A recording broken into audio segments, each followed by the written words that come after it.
There we go. It used to. Well, I think it shuts down on its own, not start up on its own. But Slava, you're in Moscow, and Jacob, you're in Sydney, and then I wonder to what degree I'm like right in the middle, on the East Coast of the U.S. That's funny.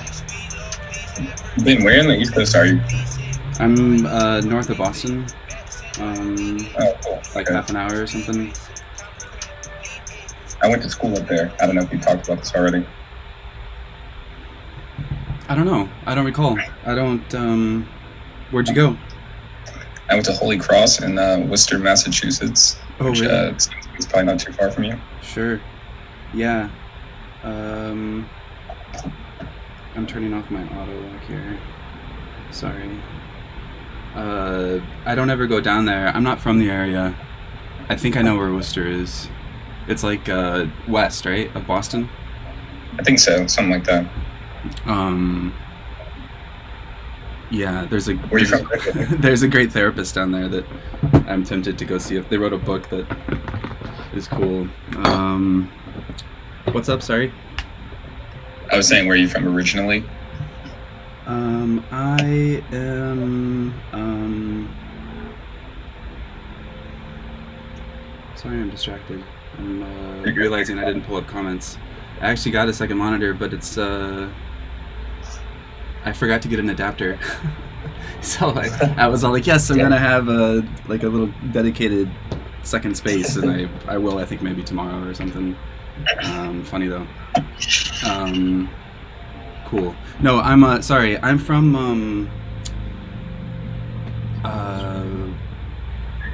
Iowa. I was born in Iowa, in Cedar Rapids, Iowa. Like all of my family, I would say, is from Nebraska. We were there because my dad was in school, and then he was a pastor there. But then we moved out of Iowa. We left pretty early, like I was like 6 or maybe about to be 7 or something, and we moved to Brazil. My parents had become missionaries. Oh, I didn't wind up using this. And so I lived in São Paulo for from like 2nd grade up through almost the end of high school, with going back and forth between the states a bit in different locations. And then I came back for like college, sorta, and senior year in college, and then from there I just like bounced around a lot. So That's pretty cool. long answer, but yeah, sort of I know you a bit better. yeah, sort of a mixed, kind of a mutt, culturally. Who am I? This isn't Jacob. That's D. Yeah, this is Oh, D. I thought it was gonna chime at me or something. I was like, that's cool. Hey, what's up, D? yeah. What's up? So, man, I've got like serious, not stage fright, because I think that comes before you're on stage. I got like serious performance anxiety. Link to Doc. Yeah, thank you for We Sovereign, who is non-Parat. So on the other chat, D, did you? I don't know. I had talked to Jacob about wanting to do Zoom. He doesn't want to do his face, but it could be that other people want to. Let's do Zoom. We can do Zoom. I don't mind bouncing across. Does that sound cool? Yeah. I'm cool, Zoom. I don't mind. Yep. Because I don't necessarily like being the only face on here. I was gonna say, do you want to turn your camera off? Do you want me to join you, and I'll be the sacrificial Zora lamb that like shows his face? Fuck it. I'll just let's go Zoom and I'll turn my camera on. It's just snap. I got out of bed like 2 minutes ago, but I don't care. I got my Jacob- coffee. Or we can just go no cameras. I was thinking this earlier today. There's some sort of like mystique about like Jake. I don't know. There's not a lot of pictures of Jacob on the internet. Yeah, that's what he's. Yeah, man, he's gonna be. It's like the big show. Like a fun story. Jacob, don't worry about it. You're a handsome man. Real It's like reveal is what Jacob Horn looks like. It's not even the design. And he looks like a guy that just woke up at 7 a.m. Oh shit.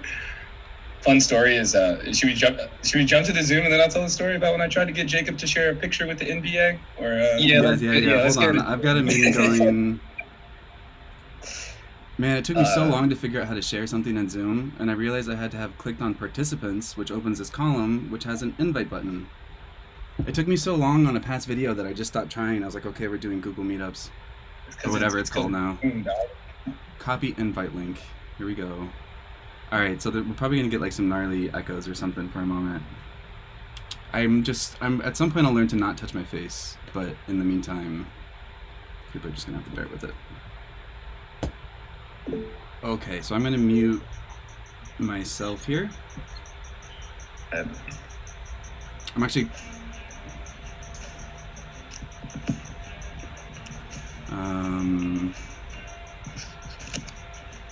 so hopefully people will start showing up in the Zoom, right?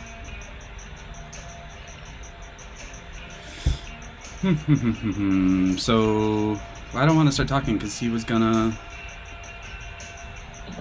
What's going on? Where is everyone? Oh, there we go. Admit. D, where are you?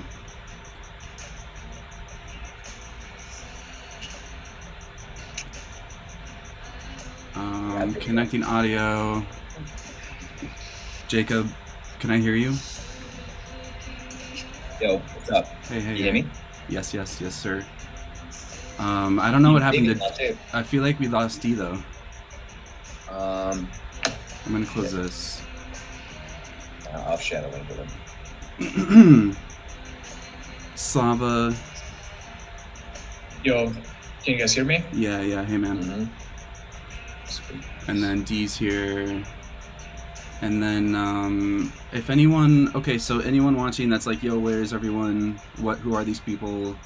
There is a URL that's trying to put everything together in one spot, which is a Google document, which is tiny.cc/prebrandxzora. And that's in the graphic. That's on my... It's like pinned to the top of my Twitter. It's in that graphic. I think it's in the tweet itself. Worksheet. Yeah, nice. There we go. You got the Spotify. If anyone wants to if anyone wants to listen to anything, let me know.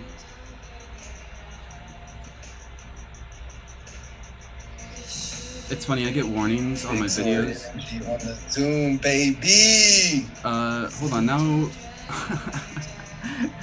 So Ben doesn't know about the energy, man. And I don't know. It's Zoom. like 2:45 p.m. for me. This is like. Is this good? This is good. All right. I don't know.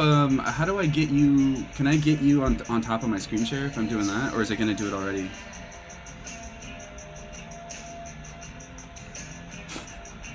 Yeah.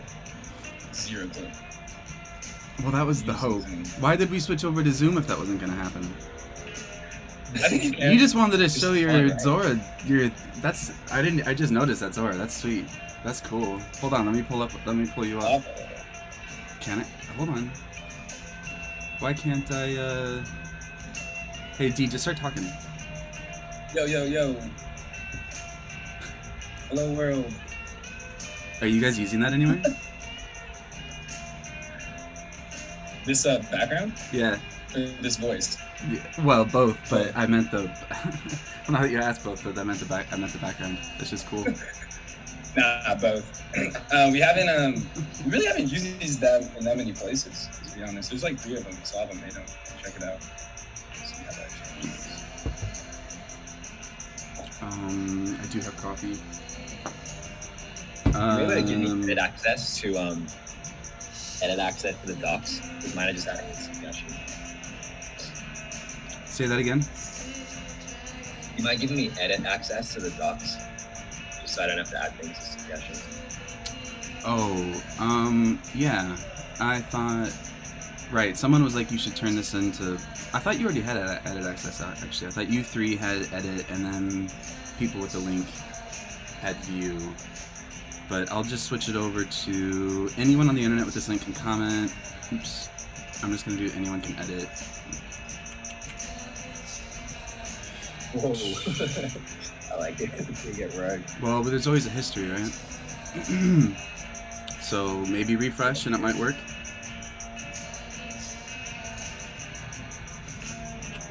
Alright. Cool. So Do you guys want to introduce yourselves, or do you want to? I'm thinking about a good next step. Do you want to introduce yourselves at all, and then I'm thinking we should start jumping into things, or do you want to just start jumping into things? I don't. I haven't really done an introduction. I haven't really introduced anyone before. I've had people on here, but I haven't like done any sort of formal. I mean, I feel like you guys are doing your thing. You got Zora. You're sort of repping.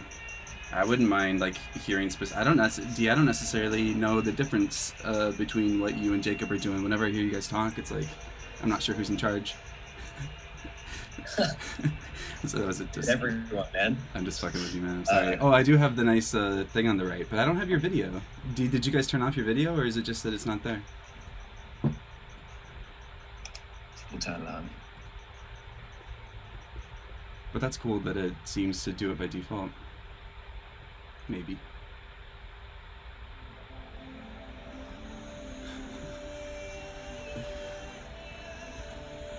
That was a bad joke, by the way. Why? I'm waiting for you guys to show up. Yeah, I'm going in. And also, so what do you think? Do you guys want to say hi, or do you just want to? I think the next step is to just start looking at your identity document together and talking about it. And through that, we'll hear about what Zora is, but that document's not going to say who you guys are. And let's do it. Do you guys mind? It doesn't have to be a big thing. Yeah. What's up? I'm Jacob. I'm one of the co-founders of Zora. I've been working on it, I'd say, for a year. Funnily enough, like this all started with this side project, Saint Fame, which actually like started exactly a year ago today, which feels kind of poetic that we're doing this like big evolution of like the Zora brand, which had kind of like the core ideas of it like emerged in that Saint Fame project. The whole idea behind Saint Fame was like, how could we create an internet-owned fashion house using crypto to enable like ownership in the brand itself, and a bunch of tools that crypto gives you to create like live and dynamic markets to discover the value of things, which in Saint Fame's case was like this Doug long sleeve t-shirt. I don't know, quick spiel before that was at Coinbase. Worked with D, Slava there for 3.5 years. And then before that was just fucking around at college, messing around with cryptocurrency while I was doing my degree. So yeah, usually based in San Francisco, but moved back to Sydney where I'm from originally. With the whole 2020 thing happening. Yeah, that's kind of a quick spiel. I'll hand it over to D. Did you guys do face masks? Did those good? I guess I hear about the... Yeah. Nice. Do you ever wear it? Do you have it? Should we all be wearing masks right now? I haven't worn it. Is it still in the box? He's got his. There it is. Oh, you know what's cool? I searched up Saint Fame, and check this out. It's the screenshot from that session we did for like, this was the very first stream that I did. And I did it, I called nice. open, I did like an open call, and you came in, and I think it was you, right? And then you came in and said Saint Fame. Yeah, that was me. Nice, Yep. That's funny. It's wild. on record. It's on Google Image Record. Yo, what's up, D? That's cool. And yeah, sorry to interrupt. D was what do you do? What's up? Who are you? Sorry. You're the buzzer. I can't hear you. You're on mute. Yeah, D, you're on mute. I got you. Sweet. Yo, I'm D. I run everything creators and community at Zora. I am the ebony to the evangelist ivory that is Jacob, sharing all of the goodness of Zora with creators in the community. Met him at Coinbase, met the whole team at Coinbase. Bit of a crypto nut as a consultant before that, and that led me to working there, and super passionate about overall just democratizing kind of art, entertainment, the value creation, the whole thing. Getting completely, we'll get into that later, but yeah, that's me in a nutshell. I'll swing it to Slava. Yo, hi everyone, I'm Slava, co-founder and designer of Zora. And yeah, I think Jacob pretty much told the story and how it all started. Actually, I think it was precisely 1 year ago on the Veterans Day when we just just hanging around and started working on the Safe Hand project, and that eventually led us to the Zora, working on that full time. before that, I was working at Coinbase for 3 years roughly, and that's pretty much it. Yeah. We're repping 3 time zones right now. I'm in Sydney, Slava's in Moscow, Dee's in Atlanta, Ben's on the East Coast as well. So we got some crazy times happen at this point. Crazy Like times in Zora. Yeah, it's like 6 a.m. for me, and I think pushing 11 o'clock for Slava. So it should get weird because we'll be different phases of awake and sleepiness. So I'm excited for it. Slava, what's your avatar on Twitter? It's I think it's like different in different places. I'm kind of like experimenting with different options now, I would say. The double loop, the L thing, it's one of the latest, I would say, iterations. So yeah. Did you say different places? Secret meaning. No, one of the latest iterations. Yeah, I'm just like playing around with it. Yeah, cool. So, yeah. Cool. All right. So thank you. So it's been about a year then, since this became. How long after Saint Fame did this become Zora? I know. Zora started in May officially, so it was a few months of active experimentation with Saint Fame before Zora, before we were able to jump full time to Zora, basically. But in spirit, I think Zora started with Saint Fame. Like the second, kind of a week into the Saint Fame project, we knew there was something much bigger behind it. So I started playing around with what are the larger ideas behind this experiment that we were just having fun with and fucking around with. And I think we've still been experimenting. The first 5 months of Zora, where you can kind of see that this is 5 months in on the website you're showing now, has been really a period of active public experimentation with different models, with the overall kind of theme being exploring new systems of ownership and community value systems. I think kind of the overall thing that really drives us and how we frame the problem we're trying to solve is that the operating system of ownership is 600 or 400 years old and hasn't really changed since the invention of the Dutch East India Trading Company, which is the first joint stock corporation sanctioned by the First Nation state. And it's that fundamentally has not changed since the 1600s. Yet we have this thing called the internet, which lets you, send, share, create information, and send that to, you can share that in basically an instant. Yet the operating system of ownership that we run on is still the same as when it took 6 months to send a letter from one side of the world to the other. What's up? Opium Hum said this is the lamest live Jasmine cam ever. I want to know what Opium meant. Is live Jasmine a typo? And also, what's the cam? I'm wondering if it's something that can be fixed as part of it. Should we ban him? That's Mikhail. That's Mikhail.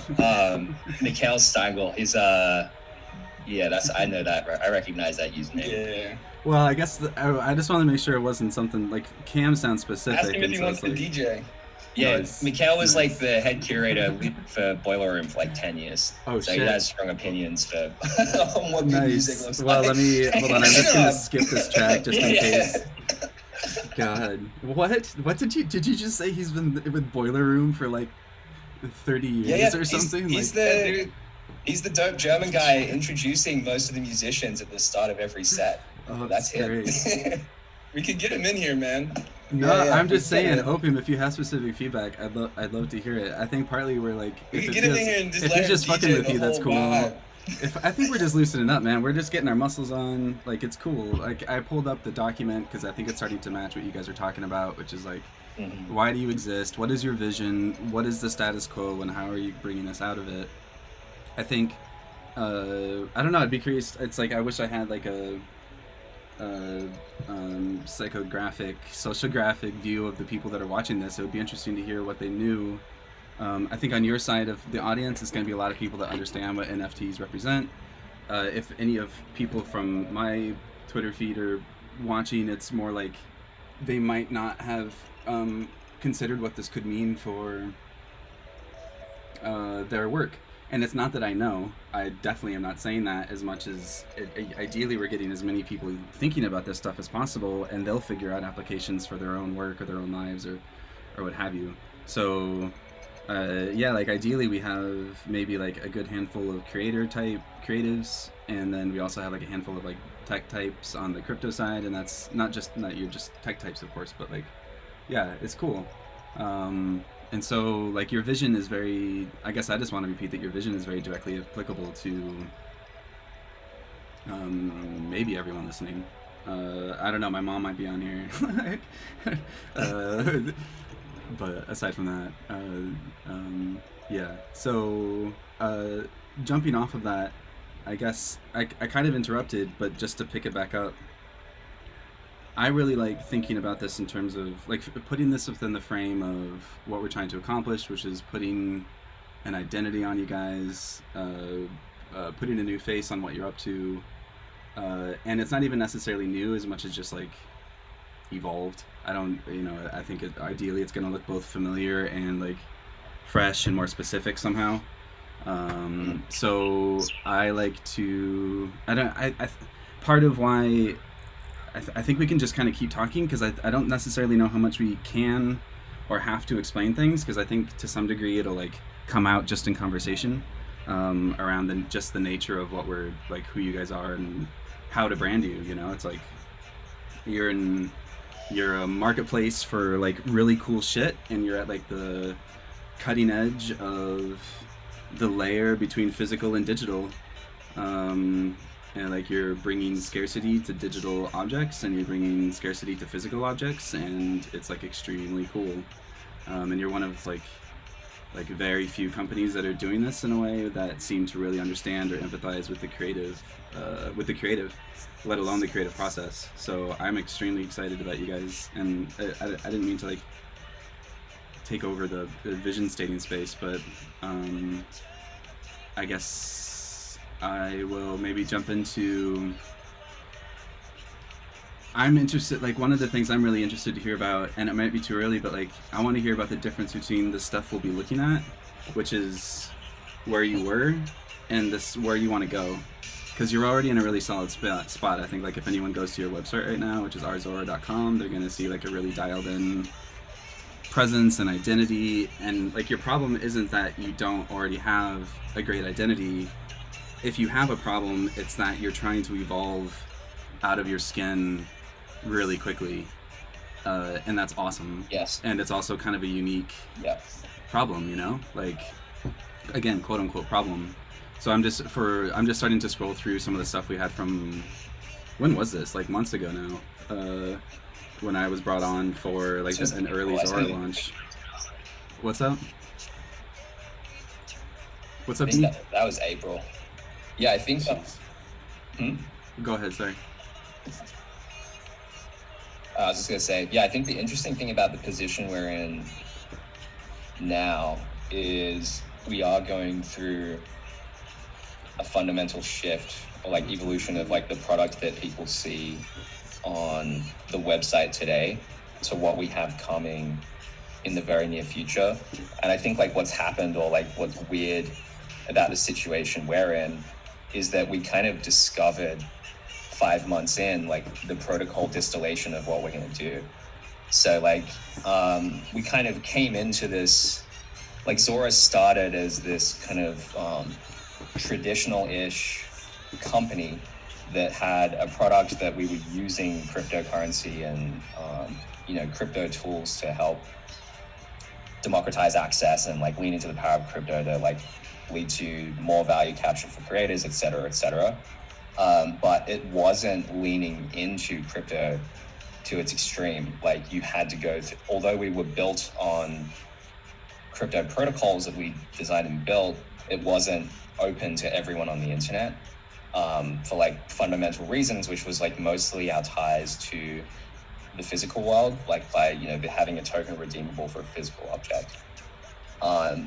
And I think like what happened was like, wait, like, okay, we know that we do not want to be a company long term. Like to achieve what we want to do, like really we're talking about creating public infrastructure that can be community owned. And this is like a model that's very nascent, but increasingly proven out in crypto with projects like Compound or Uniswap. So for us, it was like, well, what does it take for us to launch a version of Zora that is open source, completely public to everyone, permissionless and unstoppable? So like once we put it live, like not even us as the team who created it can take it back. And that came like 5 months in, which like challenges a lot of the original assumptions and design principles we had for our product, which was like built on the fact that like only we can access this for right now, and only we can build on top of it. So really like what we're doing is evolving Zora from old-fashioned company into public permissionless protocol. And obviously like the product experience on top of it and the accessibility of it is like crucial. Like we don't think it's enough just to launch a protocol. You have to have your own opinion of what the right use cases in that can look like and make it easy enough for people to start to use themselves or build on top of. So we've built the protocol, and now that's like, it's being audited, and for all intents and purposes, it's like done. Now it's like, okay, now we need to debut a new product experience on top of this. And we think that calls for an evolution of the brand as much as it does the product, because like they're directly related to each other.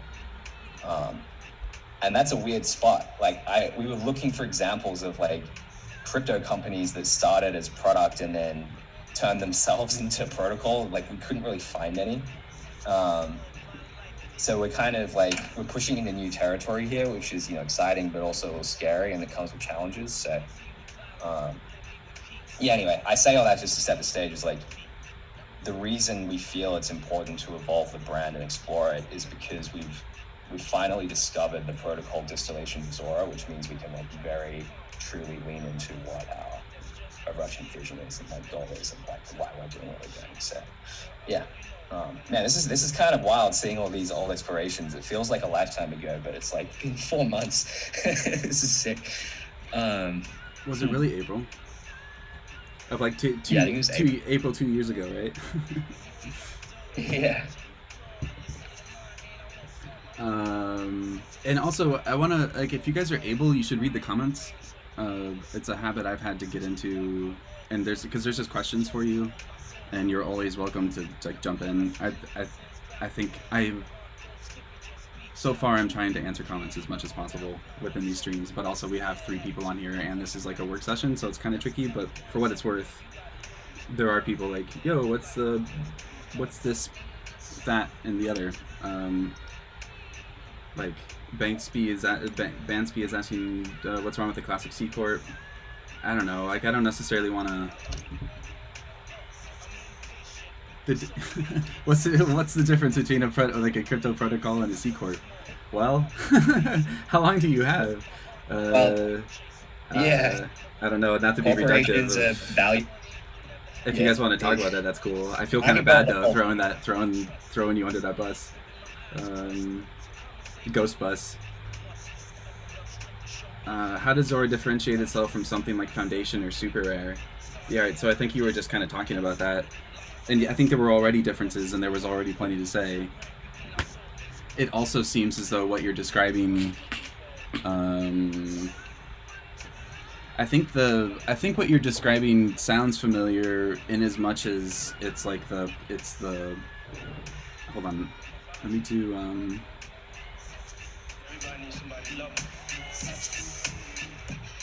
I got too quiet.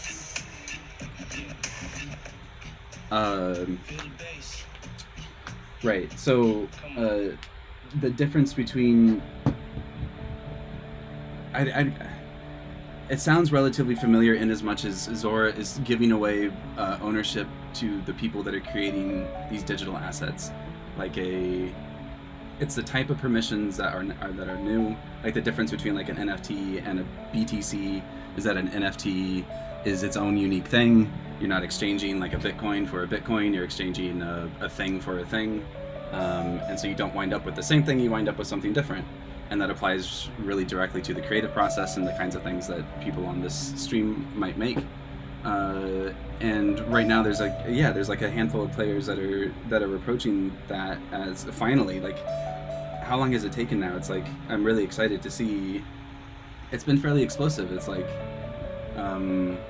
maybe for the last 7-8 years, people have been toying with the space and doing things that are really, really interesting and around here. And then just within the last year, have there been like a handful of actual platforms with really good taste and doing really interesting things that have like longevity and good tech and like are part of ecosystems and like feel relatively trustworthy. And it's like Ethereum got declared a winner, and I don't know, it's just cool.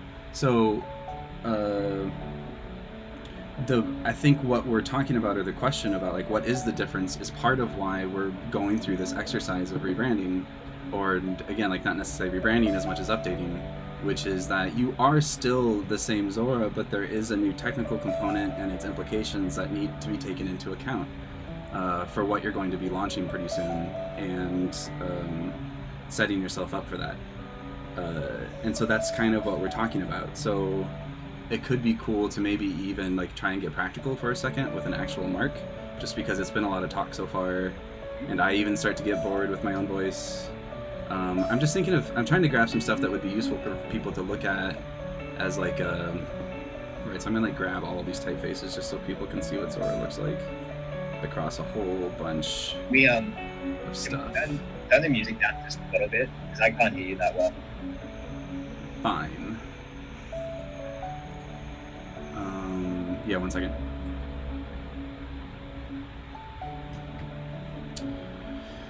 Yep, 1 second.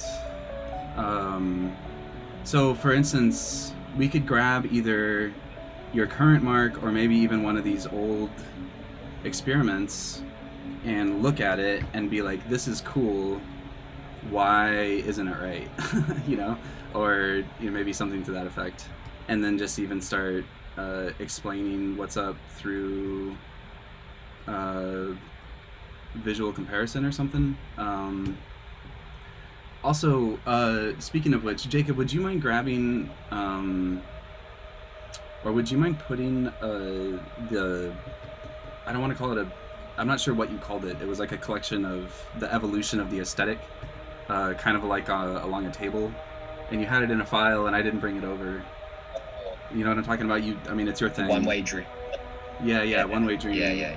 If that sounds okay, would you pull that over? Yeah. Into the, I guess, wherever we're at, inspiration, inspo. That was back when these were short names, and I felt inspiration was too long, and I felt I wanted it to match. Hold on, I'm missing some stuff here. Nice.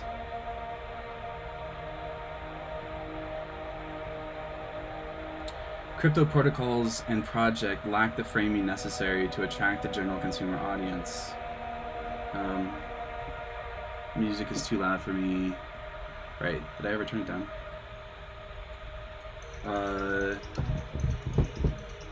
So the main difference between Zora and the others right now is that your goal is to become more decentralized? Is a question that someone asks. There's a few dimensions out of that question. I think like the simple answer is today super ads or the foundation, the wearables, makerspace, there's like 15 of these things. They are all built on top of crypto, but none of them are completely open or usable outside of the platform themselves. To use Super Rare, I have to go through Super Rare. To use Rarible, I have to go through Rarible, et cetera, where what should be the case is like, well, what does a public, permissionless, shared, universally accessible, global layer look like that can underpin all of these platforms and enable new platforms? We came into Zora talking about like the Yeezy problem, which was like, all right, Kanye sells his Yeezys at 220 retail and they get flipped on StockX for 2K within the space of a day. Kanye doesn't get any of that.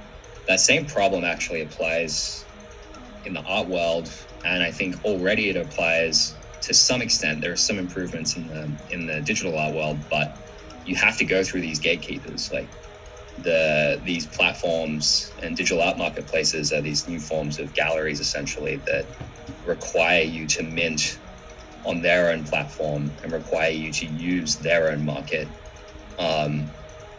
So it's kind of strange that you have these now universally accessible pieces of content and media, yet you have to go through and get approved by these gatekeepers to use that technology, which just seems like kind of at odds with itself.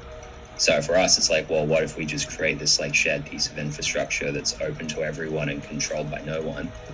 And what can come from that? So yeah, the difference is, I would say, it's like, well, the form is similar, but the underpinnings and the structures that it's built on are fundamentally different. It just hasn't existed yet. And this all sounds like very grand, I understand that, but it's like, it's within, we've got it's just about like getting this thing audited before we deploy it on mainnet. And we are heavily auditing it because it's a one-way thing.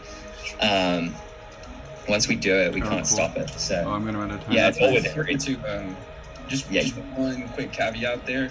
I think just like overall shout out to the foundations and super rares of the space for like really pioneering what we're seeing as like a, you know, bustling adoption of crypto art and NFTs and the whole space. Like you're seeing a lot of mainstream artists that want to go use these services now.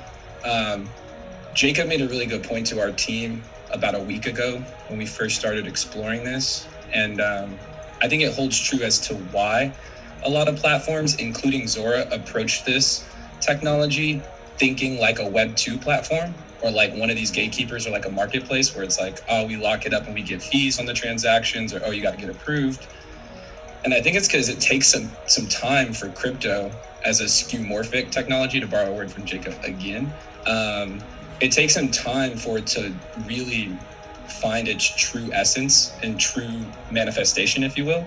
And so in that like formation period, it looks a lot like, it needs to look a lot like old platforms for it to get any sort of traction. Otherwise there's nothing, what we're building is net new. And so there's no baseline or no reference point that we can look at similar to that. It's like Jacob runs through a lot of these, you know, the DEX problems that we saw with 0x and a lot of decentralized exchanges where there's just fragments of liquidity on top of that. And it's like they were still trying to think like an old world exchange instead of thinking like a base layer protocol, i.e. like a Uniswap.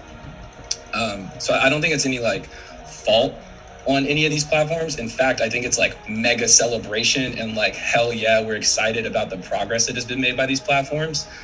We just want to take the baton and run with it a little further.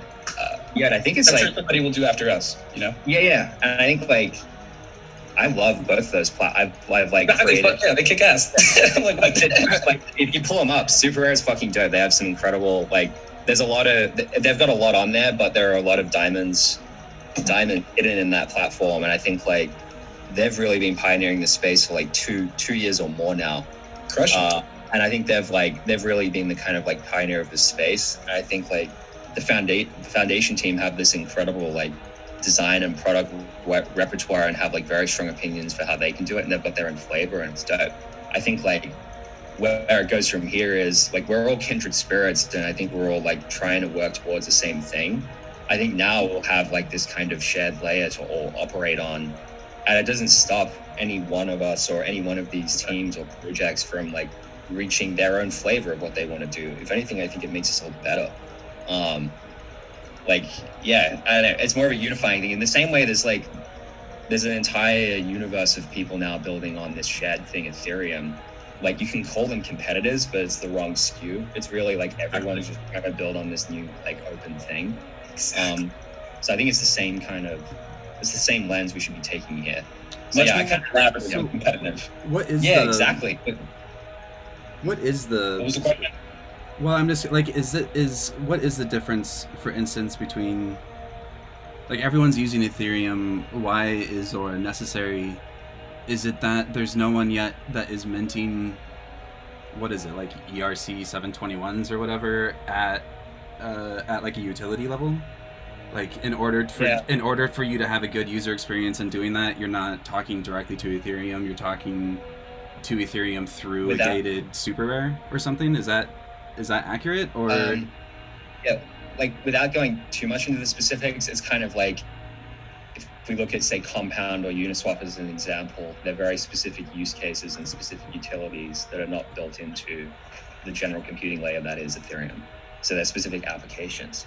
So I think like at the highest level, what we've designed is a new market structure that is very specific to this token type. That's nerdy language and purposely vague. It's purposely vague, but like I kind of don't want to go like too much into it, or like, it'll be known in like 3 weeks, 4 weeks, whatever it is. That's kind of where it's at. I don't know if we're gonna get through. I'm not saying you have to go anywhere right now, but we'll see how much you wind up talking about. You're gonna try to get it out of you, dog. There's no way. We've got 4 days of this. And if you think I'm not going to be trying to get to the soul of the thing, you have worked with me, so I don't know what you're talking about. We're a resilient bunch. Yeah. Well, we'll see. Yeah, I mean, if you guys want to talking around it, we'll see how it goes. Oh man. What I heard though is that like even talking directly to Ethereum doesn't provide enough of what you need specifically for these kinds of assets. It's like, why do people need Gmail if they could have any sort of email protocol? You know, like they could use any sort, like you could send direct messages computer to computer, but like people love Gmail, right? And I think that like, I don't know, these interfaces allow creators to not just get more value, but it's just, to your point, it's just a better experience. Like yeah. To add on to that, it's like Ethereum is an AWS server. Like people still need to write the applications for a specific use case to run on that server. So I think that's how I probably talk about it. Yeah, I like what you're doing with this bubble here, by the way. Well, wanted to try something. Just pulling this over from your thing. You have so many circles. It's like we gotta. Yeah. It's fairly interesting. You get the. It would be fun to talk through this stuff a little bit in terms of where your head's at on this. I guess maybe let me look at. We had been trying to do this at Art Blocks. That's why I pulled this up. I wanted to see if this language still held up at all. There was Art Blocks, and then we cut the name apart, and then it was Blocks, and then blocks.org.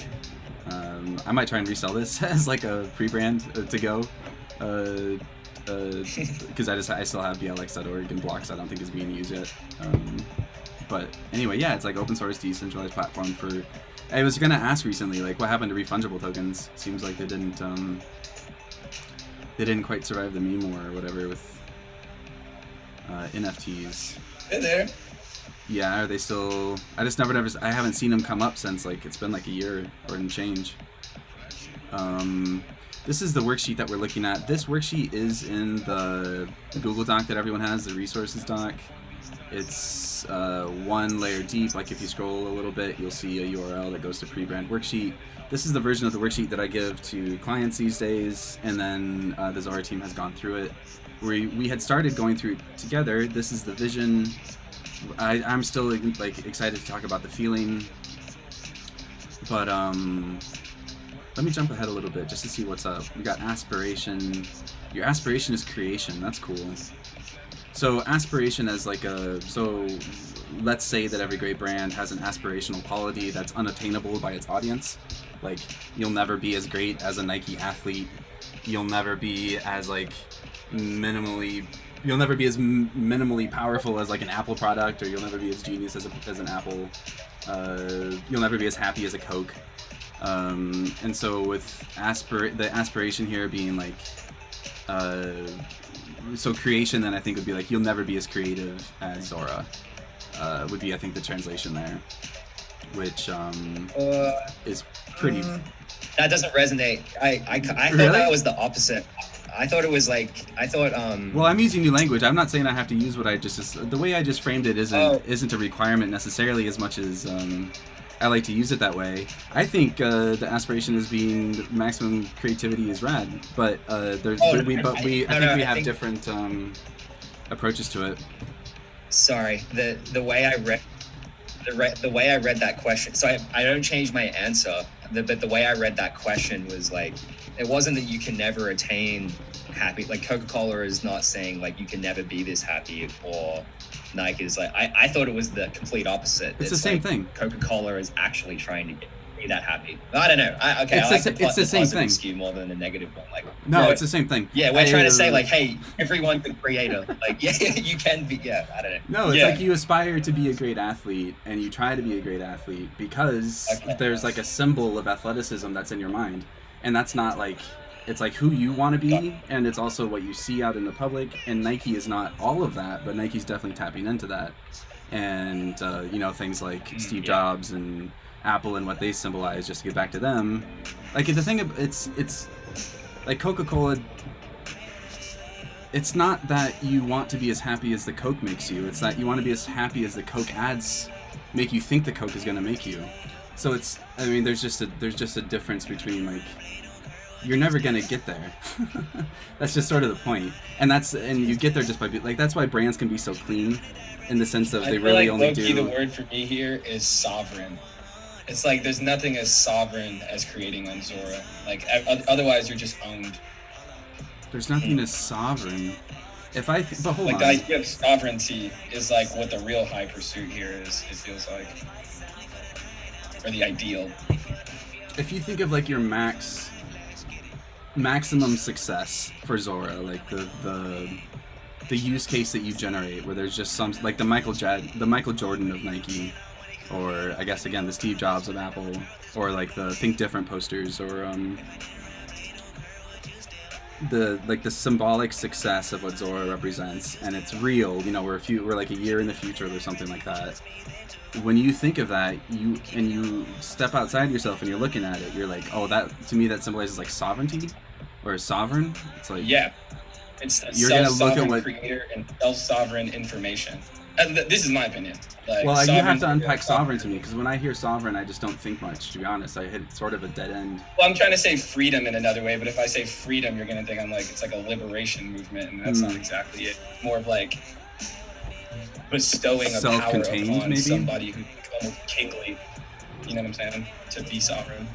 You just made me think of like when or independent, but it's not independent either, because that low-key sounds like it's like it's almost there, but it's not exactly it. Like sovereignty is like what nations have. It's like what money has. It's like what like I don't know. That sounds like crypto to me, to some degree. Like that doesn't sound as specific. But I'm not saying it in like the financial sense. I'm saying it in like the like I want humanity to have sovereign ownership of itself, and in having sovereign ownership of itself, be equipped with the proper tools to take on the greatest endeavors that we've ever imagined. That's the goal, and I think this is a first step to that. And sovereign might not be the word, but like it's not meant to be like it's meant to be like freeing, but I don't want it to feel like it's like we're fighting for freedom. No, I'm with that. I mean, I think it is a energy that's kind of pervasive in the community that I like a lot. It's very like it's just real, and I think a lot of people do feel kind of like they don't necessarily want to talk about it out loud, but I think there really is like a fight. I think people feel like they're in a fight against like looks it up. It's all money. Like the contact. Well, it's like people are looking for look it up. It's all money, right? Well, what can we get rid of? It's like people are eager to get out of the systems that we're in, and I think for people that really understand crypto and are building it, it's like a really true expression of what they believe in and their skill set. And so there's a lot of passion in it, and there's like incredible implications, and everyone's kind of working on the same thing to some degree. I think there is I think what Jacob was saying earlier about how if Zora is successful in its technical and like positioning vision, then everyone's going to be using it anyway, and it's not even really a competitive thing to begin with. It's just that everyone kind of needs it, and that's not something that you see in a lot of industries. And I hear you talking about that when you talk about sovereignty, and it's cool. What are the other interpretations of sovereignty here other than money? Does it exist? Or what are the other words? I'm totally down to. I feel like we spent a couple minutes on sovereignty. There's probably some other words. No, there. it's cool. I try and I try and listen pretty closely to founders, as we probably talked about. But like, I mean, it's in there. We got sovereignty. It'll be interesting to see how that plays out. It's some, yeah. I mean, it's. I wonder how much it. I just don't want people. I don't want media. I don't want creators. I don't want communities to be owned. And sovereign is the only word that I can think of, which like indicates that like you're not owned, other than like freedom or independence, which feel like they're creative tropes.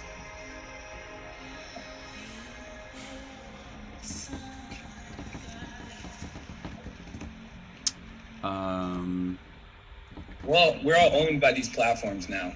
Hell, even the super rare artists to an extent are owned by super rare. No hate, but like it's true. Like we just want people to be free. Information wants to be free. People want to be free. Value wants to be free. What was that last one? I said value, but then I was like, that shit wants to be captured. I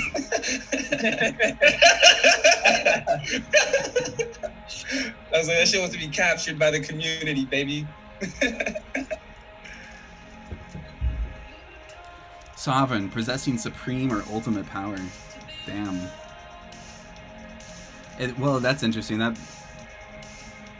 brings to mind the sun stuff that we've been talking about, and is in the mood board from Jacob here. Right. Like, is anything more sovereign than the sun within our?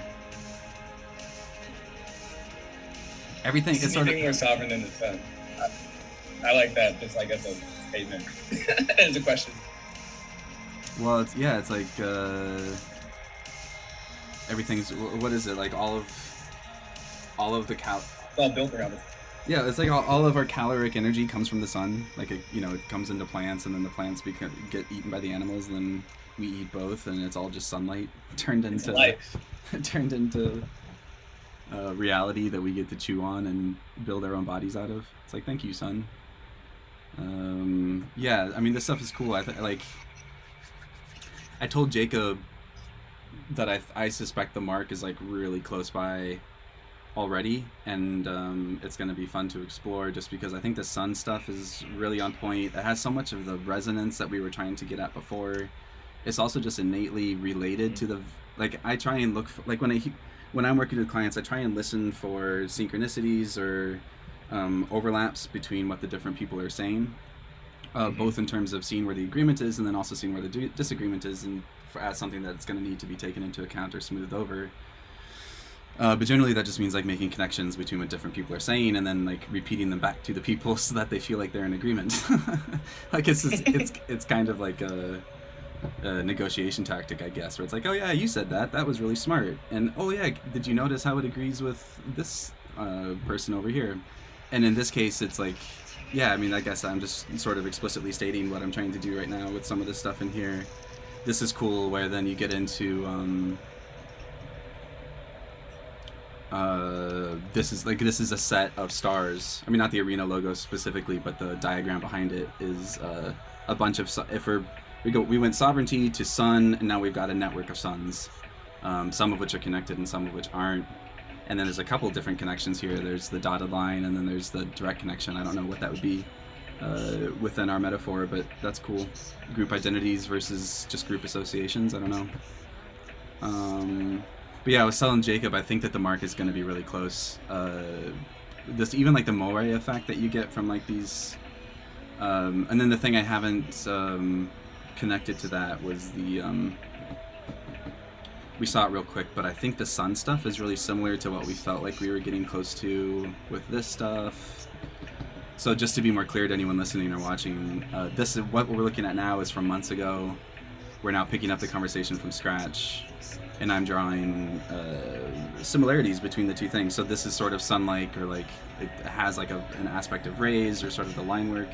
and then of course the swirl or spiral or hypnotic graphic, or I'm not sure. It was funny. I told Jacob I had my kids working on this logo this past weekend.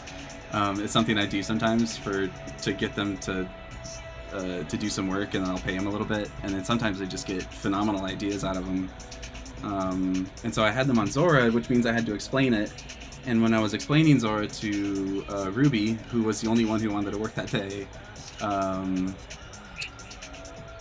I was describing it as like, I can't necessarily get into this without talking about you guys too much. Well, it's fine. It'll be abstract. It's like, I was essentially describing it as like wormholes between the different things that we own to each other. So it's wormholes between, like, I have a bunch of stuff, and somewhere on the other side of the world has a bunch of stuff, and Zora is like the tube or the connecting relationship of trust between those two, and we kind of like imagine if you could like put a box in like a wormhole, and like it would show up somewhere else, and it's like, but it's on your computer. and then when I was describing that to her, I realized how similar that was to the spiral stuff. And what's funny about the spiral stuff, no one else would remember but us, was I think I remember that we didn't really know why we liked it. And I'm not necessarily saying that I named it necessarily, but to me it's like, to me this feels, oh, that's weird, what's going on here? Wow, look at how that came over from Illustrator. To me this just feels more, with the new understanding of where you guys are going, it's not that you are a place to go, it's like you're a way to get somewhere. Or like, I mean, you will be a place to go, of course, but Yes. But it's like you're more like a conduit. That was sauce, man. What's up? I was saying that was sauce. Oh, yeah, Keep yeah, going. yeah. We're more like a conduit. Yeah. Well, I mean, that's just the nature of a platform, right? Or a API. I mean, I always try and say API, but I know that's sort of like, what is it, Web 2 or something? Are we a vessel? What is that? What is the fiery chariot in like, I'm sorry, like Elijah wrote on or something, begins with an M. Are we a vessel? Are we? So would that mean that, well, if you're a vessel, then what kind of vessel? Like, what is the I vessel? low-key feel like Zora is a spiritual vessel carrying a revelation of sovereign ownership on the internet. Why spiritual? Because there's an essence that we can't even put our fingers on, of like, it's just existence. It feels bigger than any of the people working on it. Which is why it's dope that it's now open. Yeah, never mind. It's now open. More open. Opener. I'm gonna call party Open the foul. shirt. Jacob, Right? you gotta let us. There's no way. We have to be able to talk about this. And it's not like you even have to like explicitly state anything, but you can't be talking about spirit and technology and then check yourself because you're worried about talking about something. Like, there's, You can put a I will- spirit in technos. Jacob, I will it's boot all you. gravy. and we will have a conversation. No, I'm sorry. I'm being rude, but like, I thought By we the were end gonna of this, talk people are about going to be like, man, those are some mind-bending weirdos. stuff. Okay, I think like I have a thought on why. So I think that comes. So But hold on. When you're talking about wait, why- Jacob, pause, because I Yeah. actually want to capture this, which was, can you? I got distracted. I had started to type it out, and I would actually really like to. And I know you were probably just jamming, but like, are you able to recreate that sentence for me? You're a spiritual vessel for, I don't know. Carrying a revelation of sovereign Wait, ownership are you typing? on the internet. All right, Jacob, go. Okay. Yeah, hook me up. Bring it into this file, would you? I want to stare at it. hang on, is it there? And then I really, and also just not to pause again for a second, I actually really liked what you were saying about when I asked you why spiritual, and then your answer is that there is a mystery to, there was something that cannot be described about the transference of this stuff. Well, you were the spiritual vessel. Were you describing? I think I'm guessing the answer is both. But were you describing Zora, or I got the impression that you were describing the stuff that was being transferred, like the creations by the whoever's making them.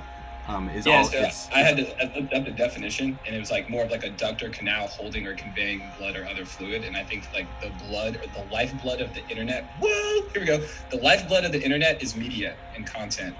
And like when I say that we're a vessel, I mean we are the canal that will now hold that media and content, i.e., the lifeblood of the internet, in a way that it creates more life and value for the communities and creators that pump that blood through the system. Like that's what I mean by a vessel. Say again the definition of vessel? I look on Google. It's a duct or canal holding or conveying blood or other fluid. Any of the tubular structures. Like in the spiral, really? It's like you're in the fucking tube. You're in the canal, dog. And your media is now going as the lifeblood of communities instead of as the lifeblood of corporations and platform and institution. Oh, you son of a bee. I don't want to see this vessel.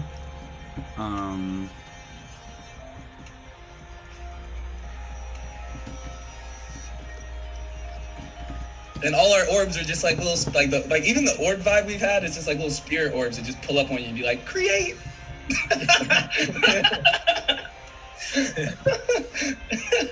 The whole thing is just like magically, like, I don't know. It could be magical instead of spiritual if people don't want to get like weird. To me, the spiritual part comes in because when we're talking about value systems, like it does require belief, right? Like, for example, even if we think about money or even Bitcoin, it's like so much of the leap for Bitcoin was like the first question people asked was like, well, what is it backed by? Exactly. Like, is it backed by a government? Is it backed by a bank? And like the conceptual leap or the spiritual leap to some extent, and obviously there are like hard factors which contribute to this, but Bitcoin is a self-referential value system. Like we have to all collectively believe it's valuable for it to be valuable. And there are things that the technology affords us that, helps us believe in it more and more because there are tangible factors to it.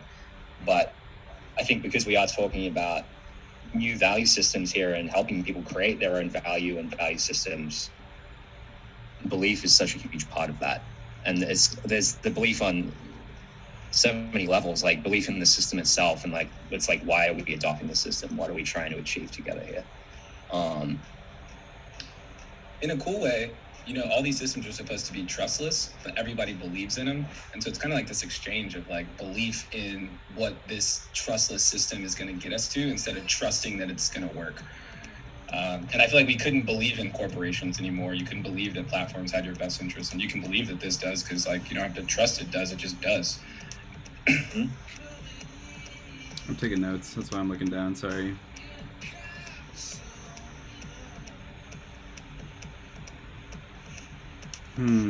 Circulatory system. What is the cardiovascular? Was that the other word I was looking for? What didn't somebody say central nervous system the other day? Yeah. Is that? I feel like that was you. Like, did you just humble quote? Like, didn't someone say this? At least you didn't actually quote yourself. Where it's like, I wonder if there must be a name for like you. And there's probably like circulatory and cardiovascular seem like they're the same thing, but let's just say there's a few different networks within your body. Like, what is that river type structure called? Like that fluid tubing tree. Someone in the chat there. Yeah, let's engage the chat. What is up? To all of the medical experts out there in the arterial. This is like I'm pretty sure this is something James Glick has written about, but of course I can't remember.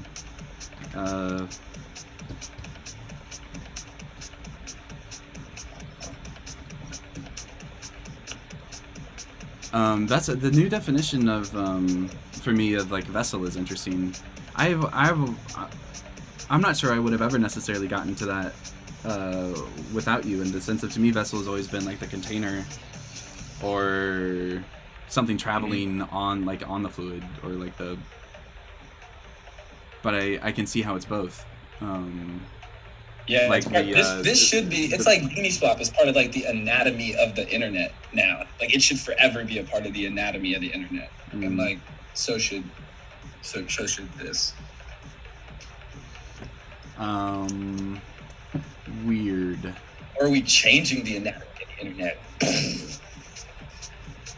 It's weird that like something like an anatomical metaphor makes sense while still being in within the purpose of giving people sovereignty, like endowing people with independence by virtue of being acknowledging your role in a larger system, or depending on one. I mean, it is another form of anatomy. It's just one that I guess just has way better controls. Right. I'm just trying to think about what is our experience of this what is our experience of this right now? Like, we got these arterial. There's probably a better word. Plexus, network of blood vessels. Let's see what that brings up. If this metaphor is true, then I would imagine we're already part of it. It's just that it's like faulty or diseased or like shaped differently, or we can't participate in the right way. Which is just interesting. It's like, what if this stuff is arterial, what would you call like our relationship with Facebook? Or, I mean, I know it's just like viral, or there's all sorts of things to say, but it doesn't matter, I suppose. Plexus pattern. Adrian just said plexus, network of blood vessels, lymph node, plexus. Whoa, Zora is a plexus in the grand nervous system of the internet. Shit. Damn! I think that's Gerald. Yo, Wait. I wish we should be giving out something for like these gyms. That was fucking great. Say, Who was that? I missed. I was distracted. What was it? No. Can we thank this person? Who was that? Let's give him just like a proper shout out. Oh, Zora's. Sorry, it's in the comments. I think I'm sorry. it's Gerald, but AUN. Onyx. Oh, Onyx. Onyx. It is Gerald. Like, Big fuck, shout out to Gerald. Yeah. Big vibes. That was dope. It's the first time I've had to read that out loud. Onyx makes so much sense. I was like, fuck, what? It's how you.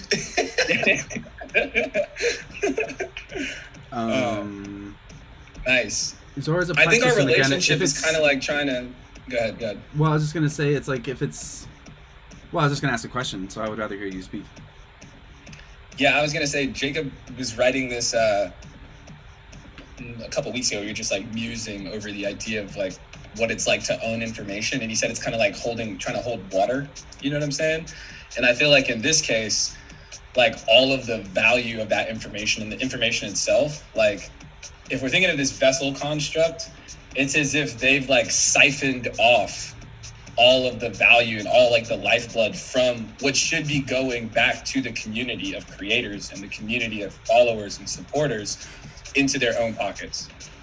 You know, like that's what the relationship is low-key like. It's like somebody just siphoning all of the lifeblood of the internet, i.e. the trillions of dollars of value that every person who tweets is a creator, every person who writes a Medium blog post is a creator, every person who posts on IG is a creator. Like all of those things are creating trillions of dollars worth of value for platforms, right? And like what they're doing is they're just siphoning off the value by like legitimately siphoning it out of our, you know, the piping, if you will, of the platforms that they have. And so like the relationship is extractionary. It's like the opposite of when people when they have to give blood to like a dying person. It's like the fucking opposite. Like when they put it in, it's like they're just taking it all out. And creators are legit dying. It's shitty. Outside of like the Patreons and like the creator economy that has emerged, which is super dope. And even though we're still subject to platform risk there, I don't want to go on a whole tangent, but a lot of it is meant to suck the life out of creators. Sorry. No, I'm listening. I always test the noun project these days because they continue to impress with the vastness of the words they actually cover. Plexus didn't bring up any networks. They did bring up this interesting flower, or lotus, mandala, I don't know what you call it, which I wonder why that's related, or if it is, maybe this is just like the name of the user or something. I mean, that's like a positive way to think like that. Just the life of the whole thing. That's cool. It's a positive way. What? Sorry. You were saying they were thinking of like the mandala flowers. Yeah, it's a good shit. Sorry, I got distracted. Mark made a furniture. Yeah, these are sick.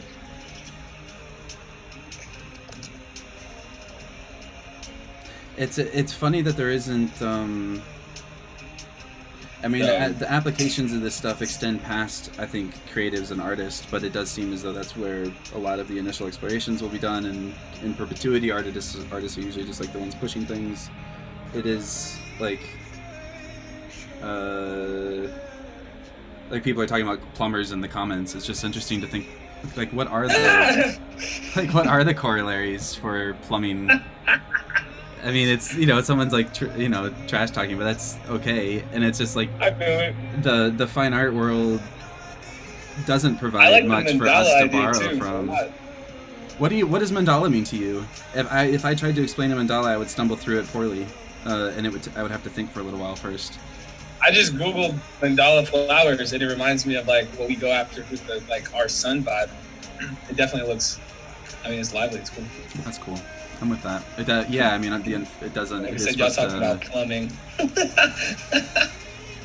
Well, right. So I think a mandala, to some degree, is like, I think you're supposed to some degree, take the point of view of the center of the mandala, as though you're looking outward. This is like a mind of God type thing, and then that's why in the middle there's something to the effect of like usually there's like a unity. And then over like the diameter, or however you say it, of the detail, it will often spill out in detail, where like the pattern gets more and more intricate. So in this case, this is actually related to why I was saying that creativity, or the creative, was an applicable aspiration for you guys, because I don't even know if we were talking about spirituality at this point, but I think creativity aspirationally makes a ton of sense for you, because you are shortening the distance between artists and getting results, or you're shortening the distance between expression and reception, or like, what's the better term here? Like you're shortening the feedback between people and their audience, and you're increasing like the amount of ownership that you have. Actually, that's funny. I actually have a blog post from like a decade ago where I specifically talk about how, as a creative, you have to own your stuff. I didn't mean own as in own. I meant own as in like have like final say, or be able to make decisions over your work, or you never get into a relationship with the work, and then it can't talk to you. Like, if someone's always making decisions for you, then you just don't get to know this stuff as well as you need to make great work, which is why great work usually happens when it's the artist pushing their own thing. So I see Zora as this like bomb that gets dropped, and the explosion is all of this shit getting created, and it's as it expands and in its wake, it's like the big bang of the internet. Well, yeah, I mean that is mandala. I think like there's, I mean, of course there's more to it, but I think to some degree, like, God as the primary creative force of the universe. It starts as a unified whole, and then it becomes a duality, and then it becomes a trinity, and then it just continues to spill out into the reality, part of which is the reality that we now share. So yeah, that's mandala. It's funny that mandala came up. It was meant to be, guys. We were meant to have, and I do think that both the spiral and the sun retain those as points of view. Like. They have that built into them, depending on how we render them or talk about them or what have you. Content and media is the lifeblood of the internet. Zora is the vessel for this lifeblood that can lead to more creation. Yeah, man. So let me talk about, so the feelings, I think we're already like probably in the feeling. but we're like the feelings that we want the mark or the identity to evoke. We want the person to feel like the audience. They see Zora in passing. They got your Twitter avatar scrolling across their feed. They see you on a sweatshirt of a celebrity on TV. And they want it like then the association they make between the Zora mark and the back of their subconscious is inspiration, revelation. Geez, revelation. Wow, we're really getting deep on these themes, man. Inspiration, revelation, and dream. Jeez. Dream would be cool to talk about. Dream. What's the phrasing you have? A one-way dream? Yeah, one-way dream. Zora as a one-way dream. That's a feeling. I feel like that could be a... If dream extends past one-way dream and in terms of what it should imply, then maybe keep dream separately as well. But I feel like one-way dream is such a specific feeling because it's like... I think dream on its own has like a uselessness or a cloudiness or even a bit of disappointment to it or a sadness because it's like you have to wake up. Whereas one way is very directional and like kind of terrifying. I gotta be honest. I think I said this last time. It's like, geez, really? Still going back. There's no going back after. So it's one way dream because once you understand what you can do with this, there's no going back to your relationship with other platforms or other people. It's like a lens. It's like a pair of glasses you put on, and now you see the other platforms differently. Right. Hold on, I gotta catch up here. We're still in. This whole stream is like an acid flashback. That's cool. High compliment. I feel like old age philosophers had sessions like this all the time. Excellent. Zora is a collective. That's also great. Zora is a community. Zora is a fashion house. Zora is creators. Zora is decentralized. Zora is us. Gotta get in the channel so I can read these comments. Yeah, man. I got my phone open with I should have like I need to go full YouTuber at some point and like get a cool setup here, but I just don't have it yet. So you see me looking at my stupid hand. There was a point earlier that I wanted to. I feel like it might be relevant here, where I don't know. I don't know if it matters. It's just there's an. It does seem. What's up? I said, speak your mind, brother.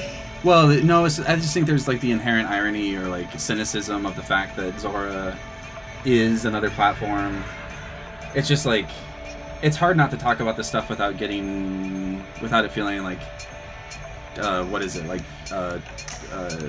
it's turtles all the way down. You know, it's like, it's just that the platforms are kind of inescapable. And when we're talking about like decentralized sovereignty and ownership that people have over their own stuff, and how that feels, and then we're also talking about like, you know, circulatory anatomy or the nervous system or what have you. You know, Michael brought up, it's just, you know, it's like, it's true that those are centralized systems, and I don't know how much we have to care, like in the same way that what does maybe the decentralized nervous system look like instead of a central nervous system? Well, the thought on that though is like, I think that's everyone should have that cynicism and take it. I think we've heard this story a few times before now. I guess like the thing that's real from day one is like, not even we're going to own this protocol when it's launched. Mm-hmm. Like you can deploy things in a way in crypto, which means that like even the creator of that thing can't stop it or change it. And that's how we're doing this. So I think like if we were to deploy this in a way which is like, oh, we have administrative control over this protocol, and we can have upgrades and we can decide who can use it and who can't, then yeah, I think those, and cynical is the wrong word. I think those like, that's real critique. Like I think that's like, they're the right questions to be asking here. I guess the thing I'll say is like the way we're building and deploying this and launching it, I think it kind of embodies what we're trying to achieve out of the gate, because we, in practice, like we won't own it. It's going to be live and it's all open source and like people can use it. we'll build on top of it as an equal with everyone else building on top of it. So yeah, I think that is a real and tangible thing that's happening here. So I think like, yeah, I don't know, it's worth calling that out. And once it's weird. once it's up, it's Why a would people? Pandora's box. Like Yeah. you can't put it back in. Unstoppable. And you guys are like what, a month out or something like that? Give or take.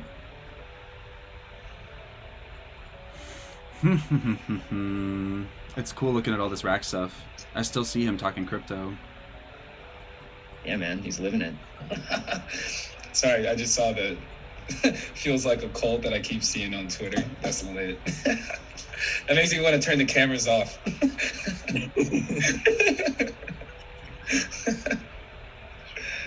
Oh, so lit. You know, we never really went over goals for this call at the beginning. I usually try and do that a little better. I mean, it's listed out in a graphic to some degree, but I think let's say there's two parts to this. We're trying to understand Zora, and we're trying to do that so we can get to the second part, which is we're trying to play around with the Zora mark and identity and get started with like what's working and what's not working, so that we're set up for tomorrow to do more of the same. And hopefully by the end of tomorrow, well, it's not hopefully, by the end of tomorrow we're going to get to some actual contenders for the vote next week. Wow, is this going to paste or not? So we've been talking for an hour and a half, a little less because I was late, of course. We've only gotten through like 3 questions in the Google Doc, but that kind of makes sense because it's heavily weighted towards the meaty stuff at the beginning. Community would have been useful to talk about earlier, just because I feel like I'm always couching my conversation about you guys, where I feel bad always talking about artists when I know that it could be, there's a lot of potential applications that I just don't have the imagination for yet. But when I look at your community list here, it's like, yeah, artists, musicians, creators, everyone. Strong lack of designers in that list.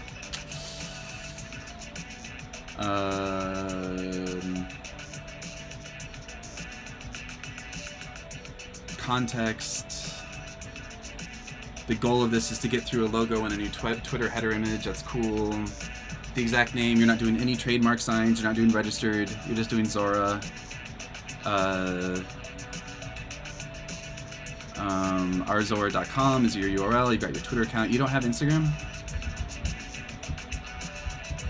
Oh yeah, we got IP. Yeah. Just hard out. You have We have a Instagram. new domain as well. So we're like, You're saving? That's cool. Yeah, I was just gonna. I just caught myself. I was about to say something. I was like, no, I'll just keep talking. That's cool. Yeah, I like it. Your new URL is great. So yeah, I think we've talked about a lot of this. So how do you feel about your current design? It's been great. It's a logo for a small tech company. We're evolving because we're no longer a company. Oof. We're no longer a company.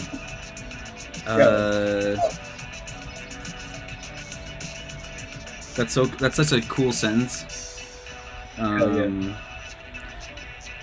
it's also so weird, and like when it's like thinking about companies as having their own identities, or like the personhood of a company, and now you're speaking with a royal we, and then now you're saying that our identity has changed from one to something different. So you're shedding one and the same group of people becoming something else. It's pretty trippy. Zora is what it's trying to provide for creators, self-actualization. Oh, interesting. Zora is self-actualizing itself to some degree, maybe. Zora is what it's trying to provide for creators, self-actualization, allowing creators to become who they really are without having to hold back.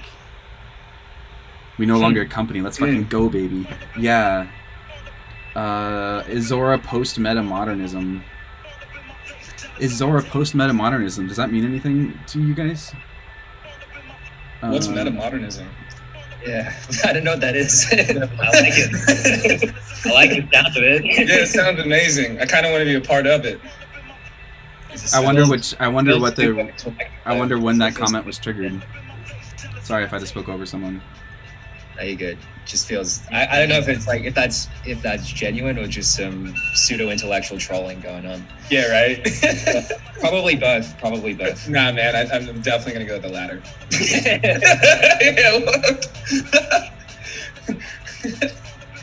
I feel like I would have done better understanding meta postmodernism. But I wonder if it's more like, I feel like you guys talk a lot about, I think you guys speak with like sincerity. I wonder if maybe that's part of it. Like I feel like words like post and modernism have like a lot of those are, to some degree those kinds of things are about destruction of belief. I'm a little unfamiliar with the labels, but not even the labels, just like these like the construct of like even modernism. I feel like I haven't really dove into. All right, now you're getting trash talked, or I'm getting trash talked. How have you not heard of metamodernism? Here you go. Oh, here we go. You're getting schooled. It's okay. Enlighten us. It's okay. All right, metamodernism is a proposed set of developments. Yeah, what? Apparently, we're pretty close to it. Oh. Okay. Sure. Well, so this is so metamodernism is a reaction to postmodernism. Why would this be post-metamodernism? So metamodernism, I think, is hold on. So one definition characterizes metamodernism as mediations between aspects of both modernism and postmodernism. Oh, great. That's useful. But why would we be so a romantic reaction to our crisis-ridden moment? That's what Luke Turner said in the Metamodernist Manifesto. Oh shit! All right, we got some reading to do. Yeah, well, time for homework. Yeah, I can speak better when I understand why why you would have been post. I mean, like I kind of know what postmodernism is, and right, I do think I know what metamodernism is. Is metamodernism the same as post-rats or like post-rationality? I feel like metamodernism. That's really hard to say out loud. Metamodernism became less. I feel like I saw that term less recently. I kind of want to go read the Luke Turner book now. I'm like, yo, it's actually the irony of postmodernism. Oh, it was just a troll. That's harsh. See, that's it. I kill him with sincerity. That's what happens. Because I will take your thoughts seriously. I promise. Competition, no competition, only kindred spirits. Peers. Instagram, yay, nice. Serena, Uniswap, Super Rare, Ethereum, Tumblr. I feel like I feel these feel slightly more limited than they could be in the sense of I feel like you're toying with greatness here, where it's like Ethereum is massive, Yay is like multicultural, at least like multi-vertical, but I mean Instagram is huge, but it's very specific. I'm thinking more like, I don't know, General Electric or Ma Bell or like I don't know what like the utility companies are called where you're at, or Verizon, or I don't know, the web. I mean, you said Gmail earlier. I mean, these aren't. I'm sorry. I mean, I should apologize a little bit. These aren't your peers necessarily, but I think they maybe are like your aspirational peers. Maybe that should be another word. Yeah, roads. There you go. It's like roads for your mind. The interstate that joins all of our little independent artist markets. Yeah, inventors. Yeah, Wright brothers. Nice. Decentralized trustless modernism. I learned about dual aspect monism today. I got that for a mouthful that I can actually understand. Let's see if Bansby knows that one. Dual aspect monism. I can actually explain it too. I think that's my new belief system. I won't get into it though because it's probably completely unrelated. Although I bet we could make it work. Right. So we got HTTP. What does HTTP stands for? Hypertext Transfer Protocol. I didn't mean to just do that. Yeah, so HTTP, TCP/IP maybe, the internet, email, GE, Rhodes, Wright brothers, inventors, Beyonce. Yeah, Beyonce. Yeah, for sure. I try and use Beyonce as a I'm basically like on the internet no one cares about, like, if you're trying to grow yourself on the internet, I think a lot of founders will get themselves into the mindset of like, okay, well, we're competitive with the other people that are in our space. Like, we're launching a toothbrush. There's 5 other toothbrush companies. These are their numbers. This is what we're competing against. And it's like, okay, that's true, but also you're competing against, for instance, Beyonce. Like, everyone has X time on the internet, and all of their eyeballs are being competed with on the same level that you're trying to get into. So that's really where you like, your copy has to get super sharp. Your graphics have to get really jumpy. I mean, I'm exaggerating, hyperbolic, of course, but like, that's where I try and get their minds, where it's like, you can't be writing full sentences on an Instagram ad if you hope anyone's gonna like stop on your scroll. I'm being prescriptive, but yeah, Beyonce for sure. Basquiat, yeah, nice. Donald Glover. Is his new album out yet or something? Or is it about to come out? I feel bad having to stream this just looking at a doc, but I guess you guys are here too, huh?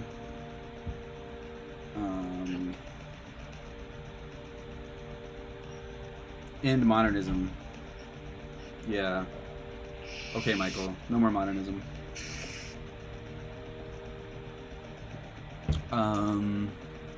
Okay, so we're talking about peers. We're talking about how we're trying to think of ourselves. We're trying to level up our definition of Zora into this, or down into this. It's kind of like, in my mind, the place where I put a lot of these companies is down, not up. Like, roads are beneath me. I think about the internet as being like under the ground, or like a root system.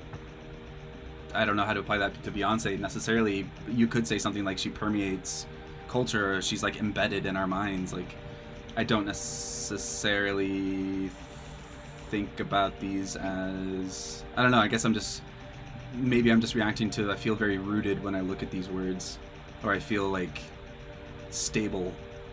They're almost like, what's a term for like vibration dampening? It's like they're like struts on a car or something. It's like, oh yeah, this is where this is where I'm at. Suspension. I mean, anti-resonance. Right. I mean, Instagram doesn't have that. Yay definitely has that for me personally. Uniswap is getting there. Super Rare doesn't feel foundational to me. It feels like a hammer that I have to use for now, or if I ever get into using it. Yeah, it's interesting. So wherever we wind up, we need to come back to this list. And as we're working on stuff, we can come back to this stuff and be like, does this have the potential for, or does this have the feeling of the way these things kind of make us feel? And like, if our lines get too thin, or our colors get too light, or our drop shadows don't feel solid enough, or who knows how that will come across. But that's why these lists or these kinds of exercises become useful. So moving on into symbols. What symbols or visual language does your market speak with? For example, if you're in crypto, you might love the Sigma or the set symbols. If you're a children's startup, you might have a lot of smiling emoji around. Okay, so Zora has a set of it's like an emoji group, which is the 2 moons with the sun in between. We should is this a good spot? Can we talk about the sun? Are you guys doing okay? Do we want to take a break at some point too? Yeah, let's talk about the sun. We could we might want to take a break at the. I don't know if people take breaks on these things, or if you guys are good. I don't know. Whatever. I don't want to. We're okay. Yeah, I want to hear about the sun, and since we're at symbols, let's do it. If someone wants to. What do we have for suns? We've got your list already. We were already looking at it.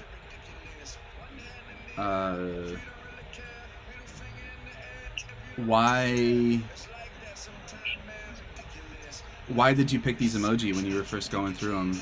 Was the moon in this? I feel like you guys, you had the vortex for a little while maybe, or like for a day, and then maybe you had something before that, and then eventually you settled here. Like, what about the sun and the moon draws you? It's like I think it's like maybe the creative expression. Yeah. It was always this combination. This is where it started. We tried to. Yeah, this is really the only emoji combination we've had. We've fucked around with like Unicode symbols. My bad. Just for people that don't have like emoji on their phone. But this is kind of like the core one.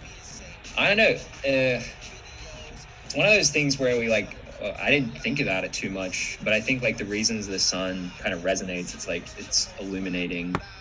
It's this incredible ball of energy. I don't know. I think like things that were in my mind at the same time were ideas and energy. I don't know. I think it's like, and we always have these like visual cues back to orbs, and like orbs as this thing that is the core idea or the core feeling or the core unit of creation or whatever it wants to be. And the sun is kind of like the ultimate realization of that. It's like, okay, it is the thing that is illuminating, and I don't know, it's like it gives life. It is life to a certain extent, at least for us. Well, creativity in this case, and I then think, like why the moon's either side. Yeah, you go. well, I'm just trying to process this in a way that I can understand. It's interesting, like, what would the relationship of like a ball of energy be to something like Zora? We've talked a lot about creativity. There's like the artistic process. You're deeply embedded with like musicians, and you're not deeply embedded, but like that's where you want to be. I mean, there's an interesting aspect of like the sun is both the source of energy, and it is the energy by which, and it is the mechanism by which things continue to persist. It's like,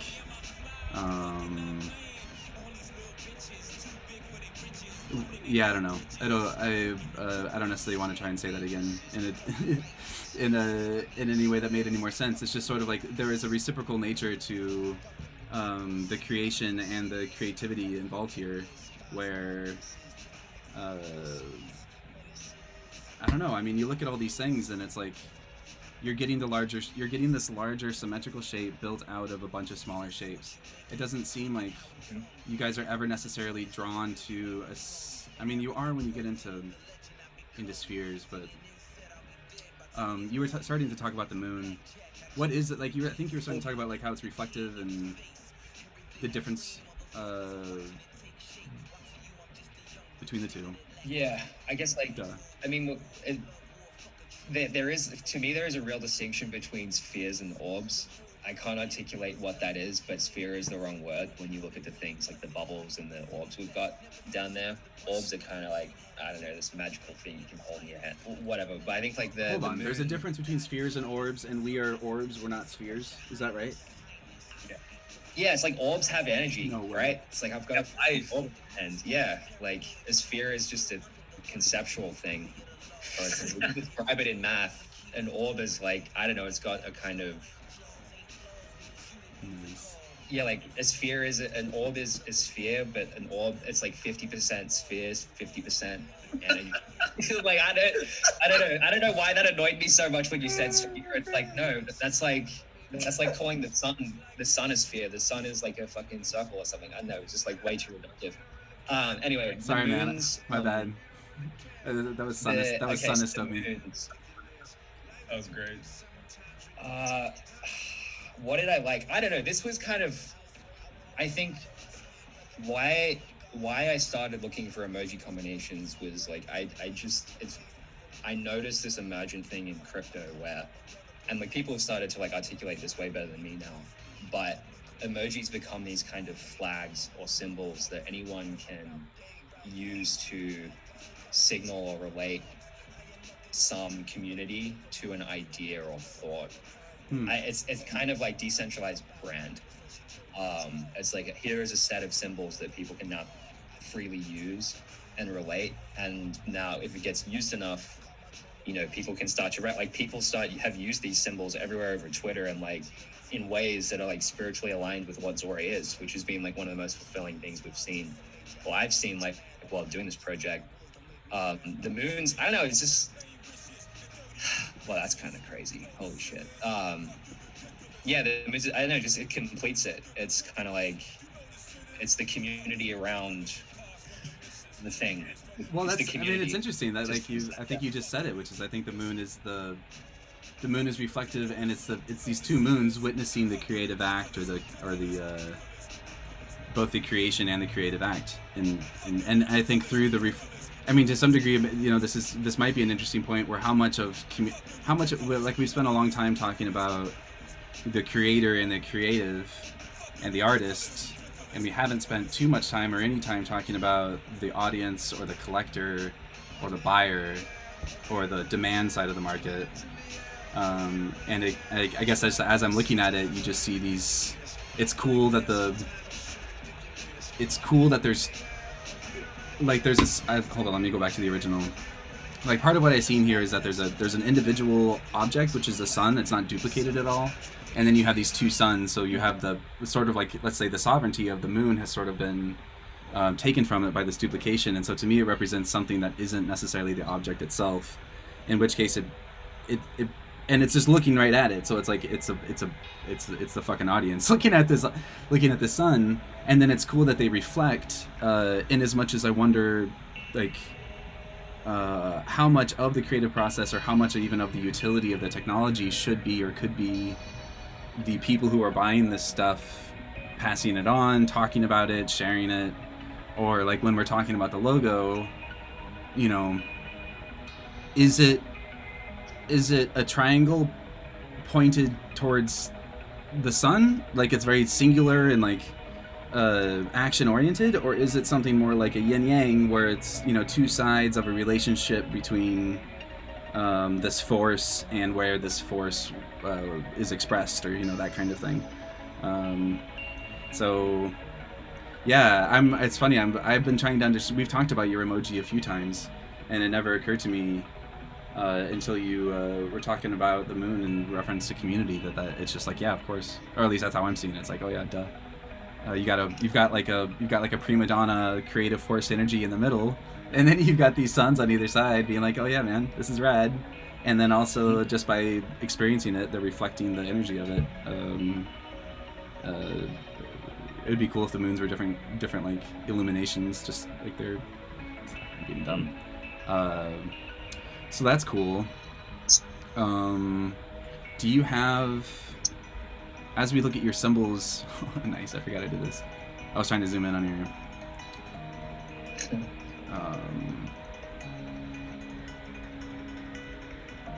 so that's what we have for symbols, right? We got the moon, the sun,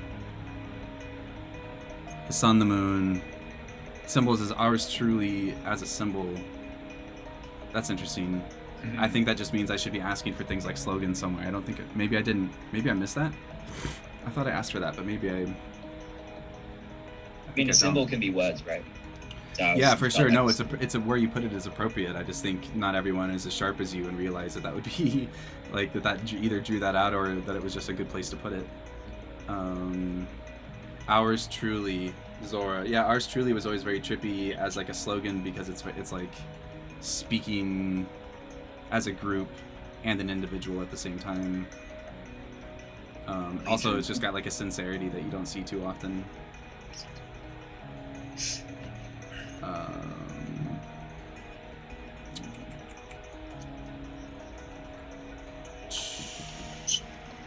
Is this up here somewhere on there? Alright, and then I think we're almost at the end. Inspiration, you've got nothing in here for where other stuff might go because you already have that document. Let me stay on symbols for a second just to look at, I think you have other symbols in here. Maybe. Like you got sun, you got moon, we've gone over that. Simple harmonic motion. What was up with this? What were you thinking here?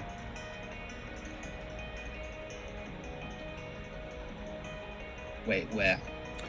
This is your mood board. Oh. This was, okay, I was like, this was an accidental Google. I was trying to Google something else and I had a typo and then this showed up and I thought it looked and sounded dope. So I was like, all right, it's going in. And I read the Wikipedia and I was like, okay, that's actually kind of in line, but I just liked the randomness of it. I was trying to Google like this like newspaper in Sydney. I got one letter wrong and I ended up on simple harmonic motion for like 45 minutes. But I was like, I should probably just include this. It feels in the right way. I don't know. That's honestly the extent of it. There's no more to say other than it was like random, but it felt right, so I put it in. Yeah, that's cool. You were attracted to the randomness of it. Word. Well, I was attracted to the randomness of me finding it, but the concept actually feels like in line.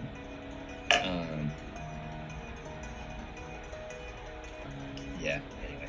Mackie says, I want to see, I don't know if I'm saying it right, Mackie QC, I want to see Zora new logo and tell myself this is something bigger than myself, something I need to participate in. Those are hard, those are reality. Those are cool, but I feel like we're back That's in like, hard. I don't feel like that's specific enough to some degree, because you could say that about a new football team or something, but then the next, depending on the type of person you are, but then the next sentence gets more specific, which is the new reality for creators. Whew, that's heat. Something I need to participate in. Not alternate, not virtual, just new. Increasing energy, increasing wavelength. Yeah. Humdy hum. What else you got in here? Increasing energy, increasing wavelength. Well, I mean, yeah, we're talking about light a lot. You got like the dual wave particle nature of light. This is like, we are potentially looking at like a, yeah, I mean, I wonder,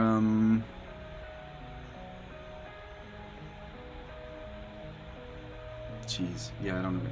I mean, harmony is interesting in as much as it deals with things like a group of individuals working or potentially just resonating together in ways that benefit all of them. There's definitely a harmonious relationship between the creator and the community and the full manifestation of Zora, in which the creator and community have like a symbiotic relationship in which they become like one unified being. And I think in order to get there, you have this like harmonious like exchange of value between creator and community on the journey to that unification.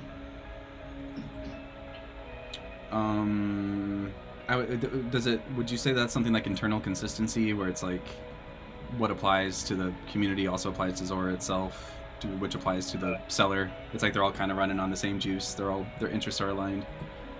We swap seller with like artist or creator. Seller is like, right? Mm-hmm. Yeah, creator maybe. Creator is better. Yeah.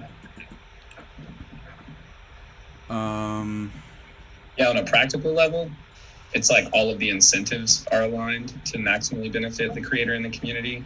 You know what I'm saying? And like what that looks like in like a more relationship like existence is just a harmonious relationship between the two.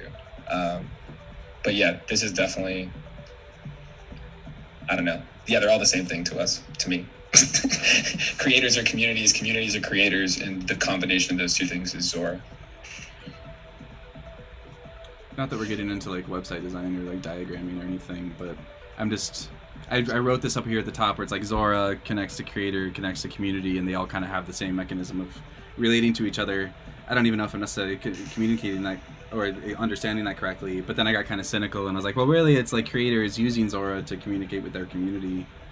And that's what I have done here. But I don't think that's accurate. I think it's actually that creator is used, like, it's more like this creator and Zora have a relationship, and then creator uses Zora to, like, whatever. I am speaking in circles to some degree. I don't know if it necessarily makes any difference either. I just if it's all circular, I think this is the cynicism we talked about earlier, where it's like you kind of just have to let it go. It would be within the vascular metaphor, where it's like Zora is this inevitable structural condition of a functioning body. It's like you can't have this thing working without something like Zora, and Zora is an integral aspect of that. It's not a middleman. It's an actor or something like that. I'm just thinking like within the nervous system metaphor, or within the blood transfer metaphor, maybe someone can help me remember like what is happening there. Is it your lungs? Like it's point A to point B, and it's the vessel in between delivering stuff, and I'm just thinking, can we extend this even? It can be extended further, just in my mind necessarily, but I can just sort of squash any thoughts of like Zora as middleman, or like the difference between peers and what Zora is providing. I'm not necessarily having trouble with it as much as I'm just wanting to know how to communicate it really clearly. Or like a nervous system, I guess, would be signals between your brain or different parts of your body to other parts of your body. Like a pain on your finger goes up to your brain tells your hand to move. Although that's even up for question, so who knows. Let's talk about consciousness, huh? And how that works. Sorry. How does my brain move my hand? Are we going there?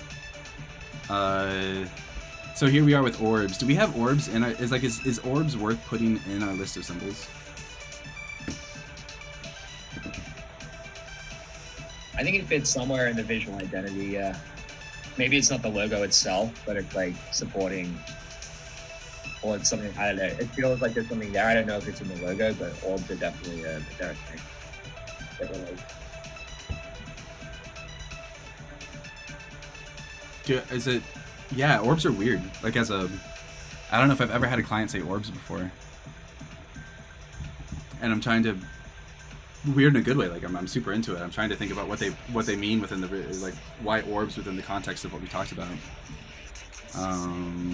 Yeah, I think it's like I could imagine. Here's a thought. Like orbs are kind of like, this is cool.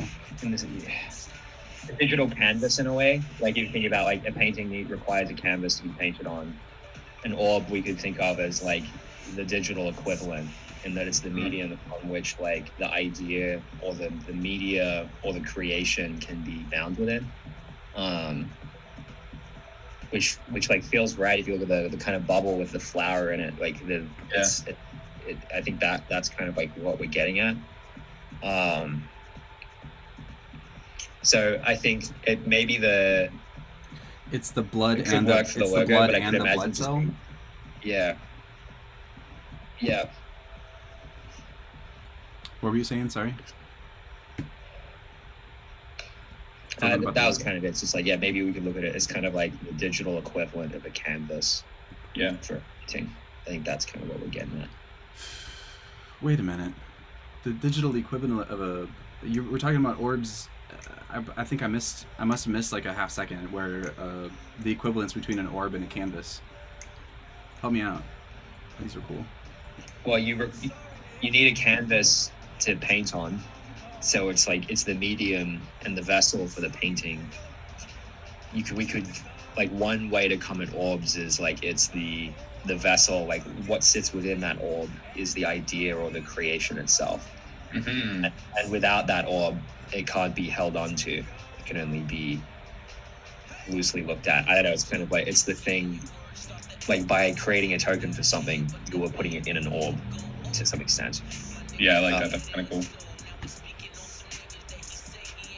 Tokens as orbs, which we've kind of done with like RAC and his community token. Like the whole symbol for his like token is a pink orb. Right. Mm-hmm. What happened to me?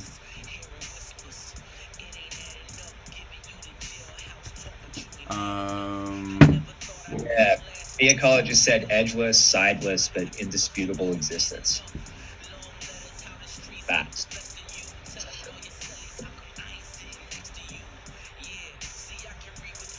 Hold on, I need to catch up on stuff too. I mostly think Gumroad meets Mischief. That's awesome. Vibe. That's cool.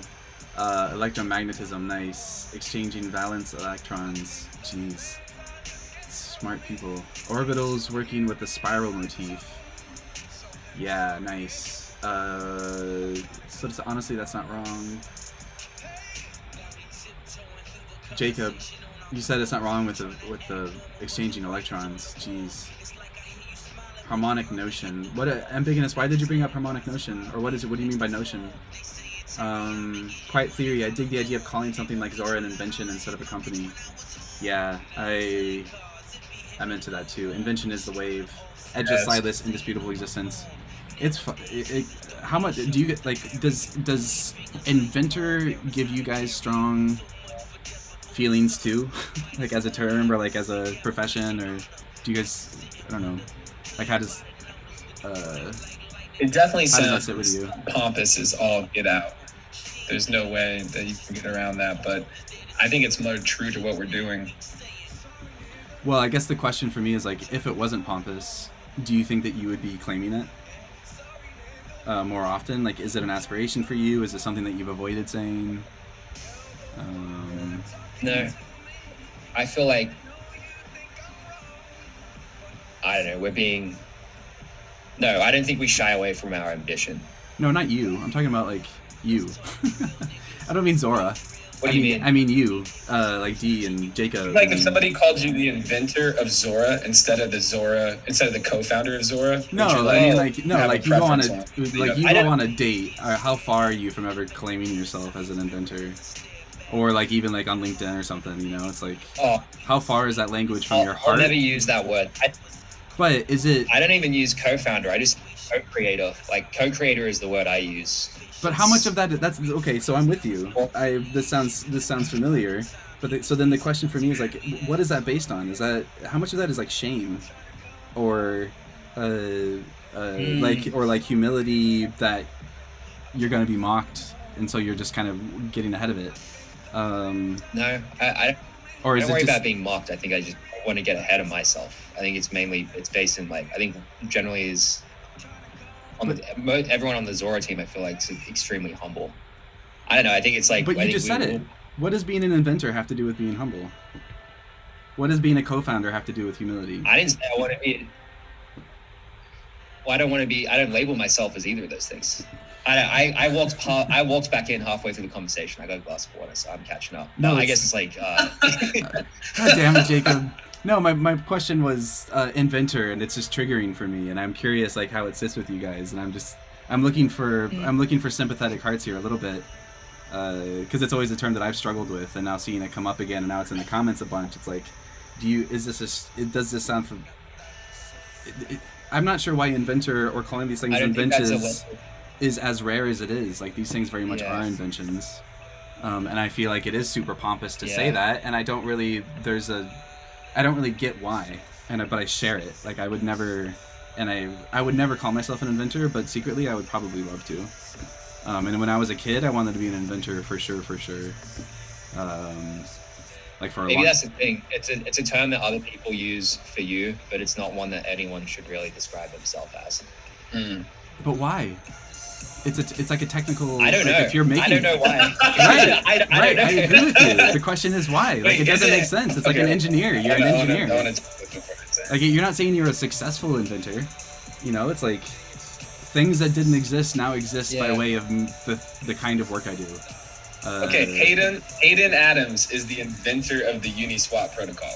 That's what he has as the line and his Twitter. Do we think that he called himself that? Like I feel like there's nothing wrong with it. Yeah. High key, if this works, that's what they're gonna say about you anyway. But I feel you in the spirit of like collaboration. Man, this file's a trip through time. It feels like 5 years ago.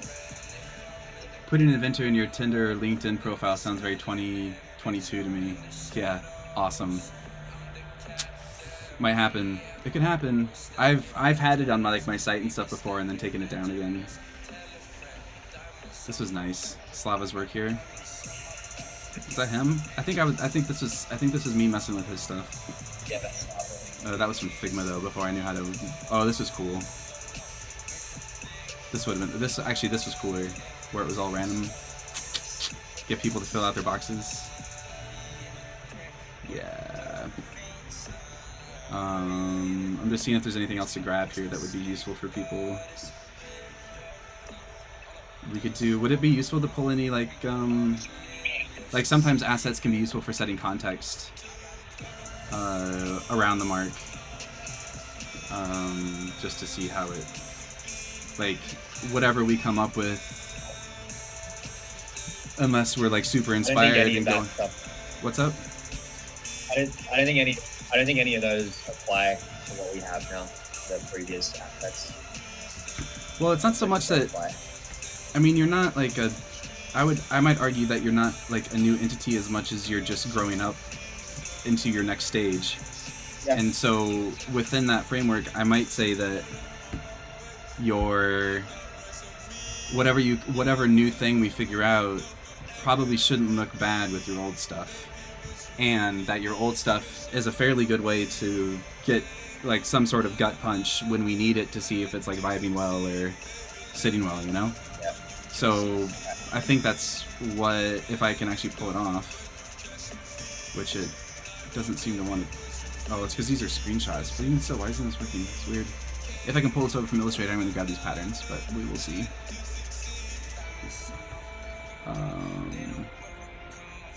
Yeah, like just taking a mark that we've done and then putting it on top of like the rack tape. Even if we know we're growing out of that. I mean, we should and could do the same thing with your current website. Just pull that over into the Figma to look at it as a grounding stage to some degree. We lost Slava, huh? What is it, like 3 in the morning there or something? Yeah, it's like Yeah, he definitely fell asleep. yeah, he needs to sleep.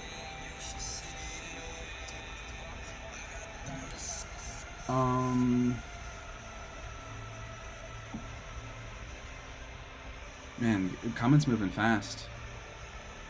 Inventor feels like someone who created stuff that is successful. It's not different than founder, just different things being built. Founder culture is not really something one wants to be associated with, though. Yeah. Yeah. Don't invent dream and bring the dream into reality. Eminentize the eschaton. The eschaton is eminent, Michael. Now you're quoting memes. Yes, Mike. What do you mean? Hayden didn't invent. Okay, sorry. I'm just. Invent implies inventor. All right, sorry. Yeah, I don't know. It's funny that people are arguing about invention. I'm surprised. I do. Yeah, like calling yourself a founder, I think, is definitely. Yeah, I mean, I think it's probably similar, where like calling yourself a founder associates you with founder culture, which a lot of people don't enjoy. If they can even be called the thing, which I think it can. In the same way that people don't want to associate themselves with inventor culture. Like, what is that? Like, what is inventor culture? To me, it brings to mind like corny shit, like Inspector Gadget, or I don't know. I feel like there's been like 80s movies where John Candy is an inventor. Actually, I was just watching Gremlins, the first one, and the dad is an inventor, and he's like a traveling salesman. And the thing that he's inventing, that he is trying to sell, is like this super corny bathroom, like all-in-one toothbrush type thing. And it's like, I feel like that's the heritage for inventors, unless you're, I mean, like Tesla is an inventor, I guess. Is that like the primary term that people use for Tesla? Like Edison, inventor. I don't know. I feel like if I had to pick one, which would be hard, I feel like it's we're all artists in our own way, and technology just happens to be our like medium. Well said. Mm-hmm.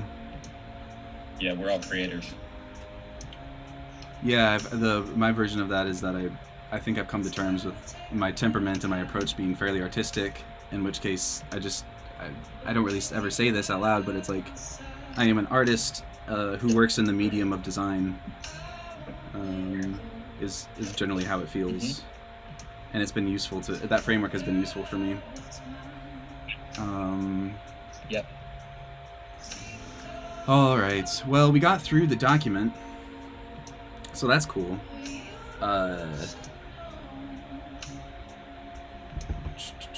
This is all semantics, kinda.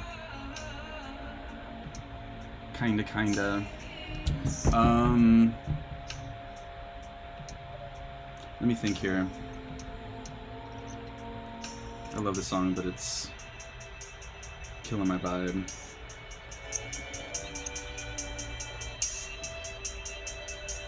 The only other thing that we have, did you guys do the PDF at all by chance? It's all grayed out, so I don't think so.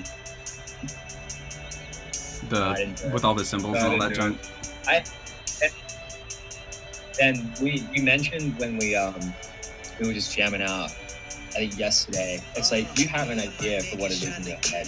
Should we just explore that idea and just like run head first? Yeah. I can stop talking. We can just start doing. I'm with it. What do you have something you want to see? Like if you No, want, you gave me this cliffhanger, which is like I feel like I already know what the logo is. So I kind of just want to like start at that. You know what I mean? The teaser. Yeah. Calling yourself an inventor definitely got a bad rap in the 80s. Yeah, I wonder what it was in the 80s that was going on there. Some sort of psyop, I'm sure. Government didn't want any more inventors. What's up? Am I stalling?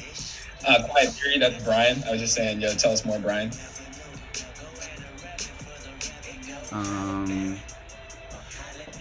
Elon Musk didn't invent shit, right? Ugh. Gross.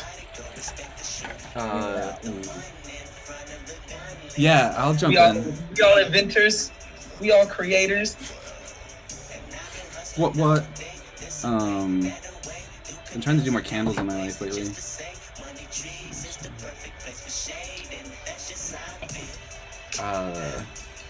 My screen's off. Is it coming back up now? I had started, this was from a few weeks ago, I had started, when I first started talking to Jacob again.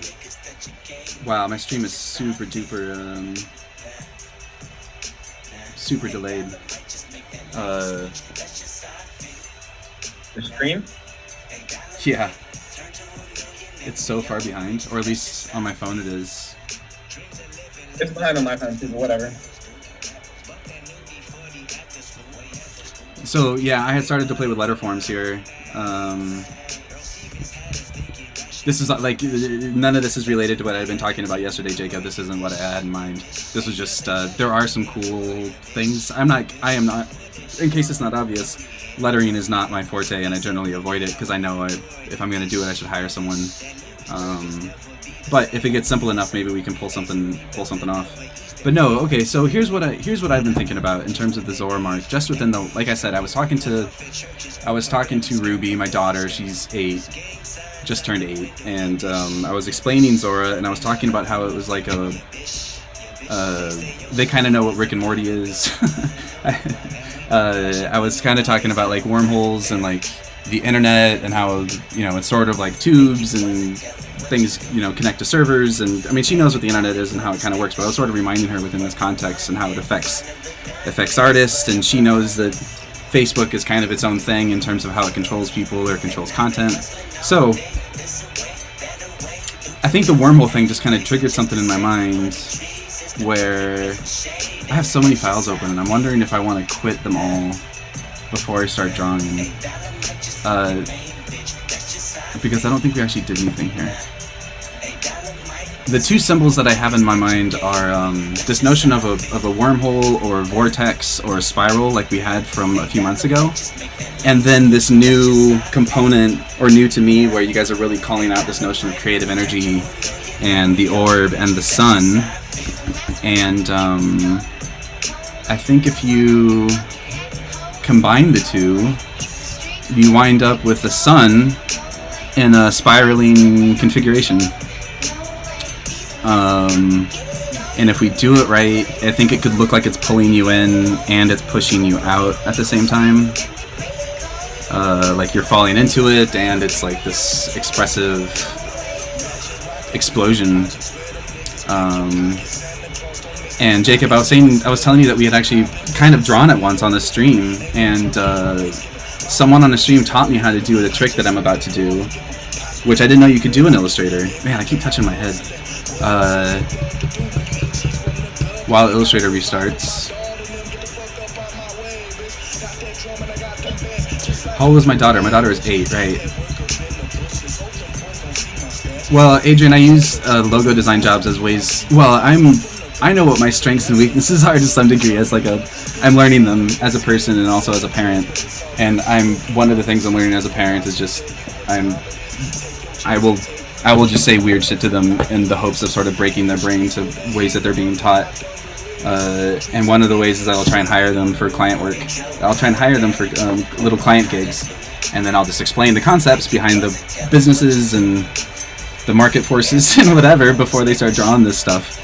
And it usually still comes out to like a tree and an apple or a rainbow or whatever, but like they get some really interesting configurations when they explain the stuff. It gets really interesting.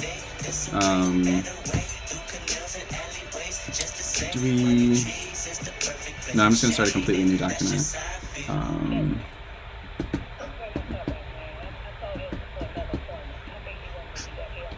But yeah, like when we watch movies and stuff, I'll talk to them about story structure and such. It's, probably breaking their innocence a little bit, but I feel like kids are getting manipulated. Well, I think like kids are being sold all kinds of things by their teachers, by the TV, by the shows they're watching, by their movies, by their YouTubers, and it's nice for people to. It's not. I want my kids to understand what it means to have like a personal bias when someone's presenting information, or like what is the context in which the stuff is being taught to me, or so we just talk about that kind of stuff. Okay, so what I'm going to do is the thing that someone showed me how to do, which is, so I'm going to make a star shape, and so I'm in Illustrator because I don't think I can do this in Figma, or if I did, it would take a really long time, and it probably wouldn't work as well.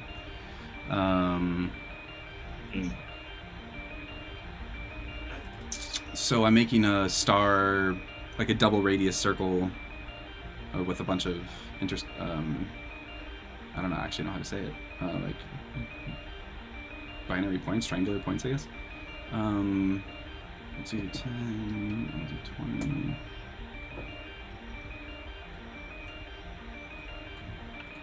I don't know if this, so the tricky part's gonna be, well, I don't need to sound so confident here, but this density's not too bad actually. Getting like the, whatever. Okay, so here's what I will try next, which is, I'm gonna select all the points on the inside, and then I'm going to hit R for the radial tool, and then I'm going to twist it.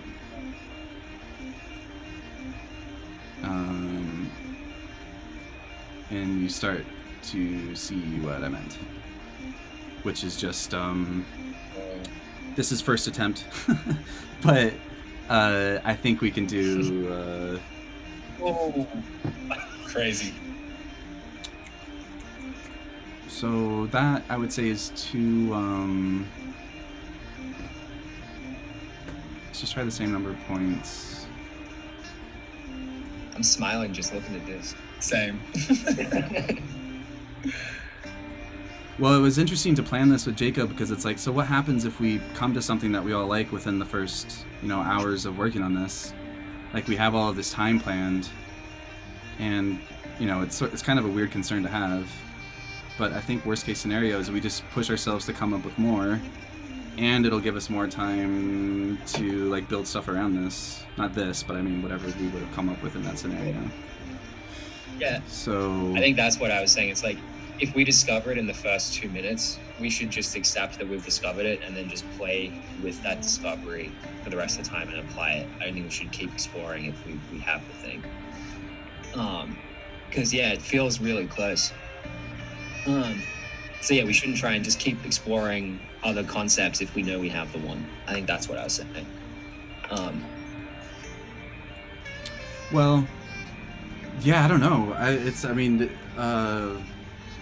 on here? Is this too big or something?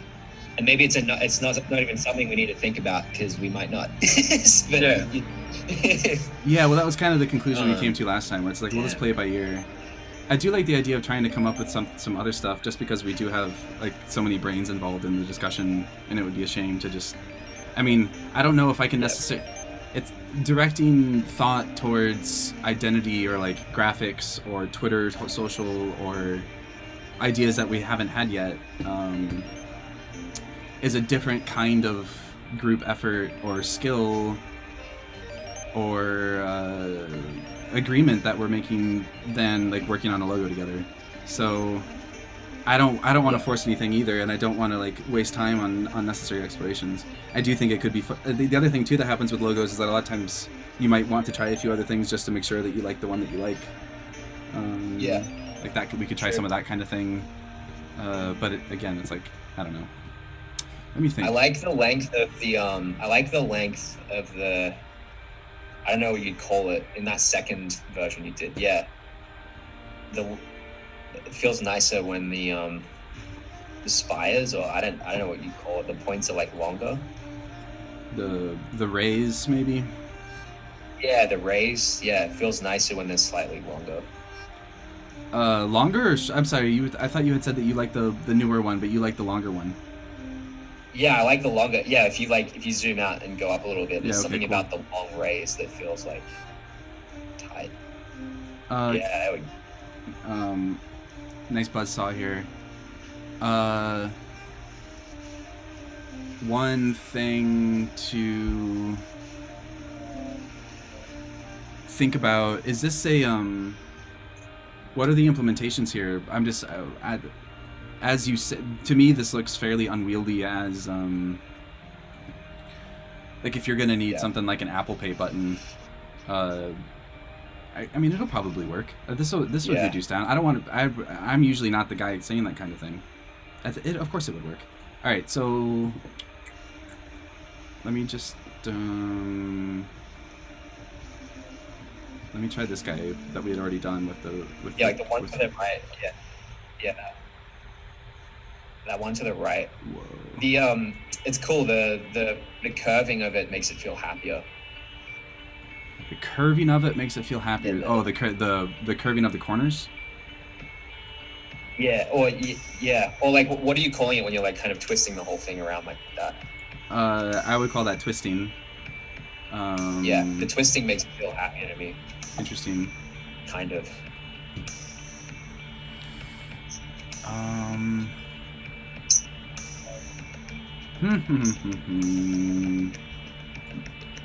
So in my mind, this doesn't quite have the same ratio and such as what I was thinking, but this is about as far as I've gotten. What I'd like to try and figure out, like in Photoshop, you can there's a curve filter where you can like bend something around. I don't think, what I would like to try and see is lines that aren't quite so straight. So it's really more like it's really spinning. I don't know if I am going to get that in an automated fashion though from Illustrator, or I'm gonna have to try and get clever.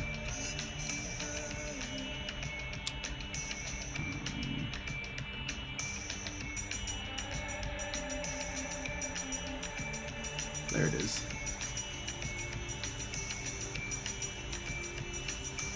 Oh, cool. It is working. Good. Strong Galaxy vibes. Yeah. Cool.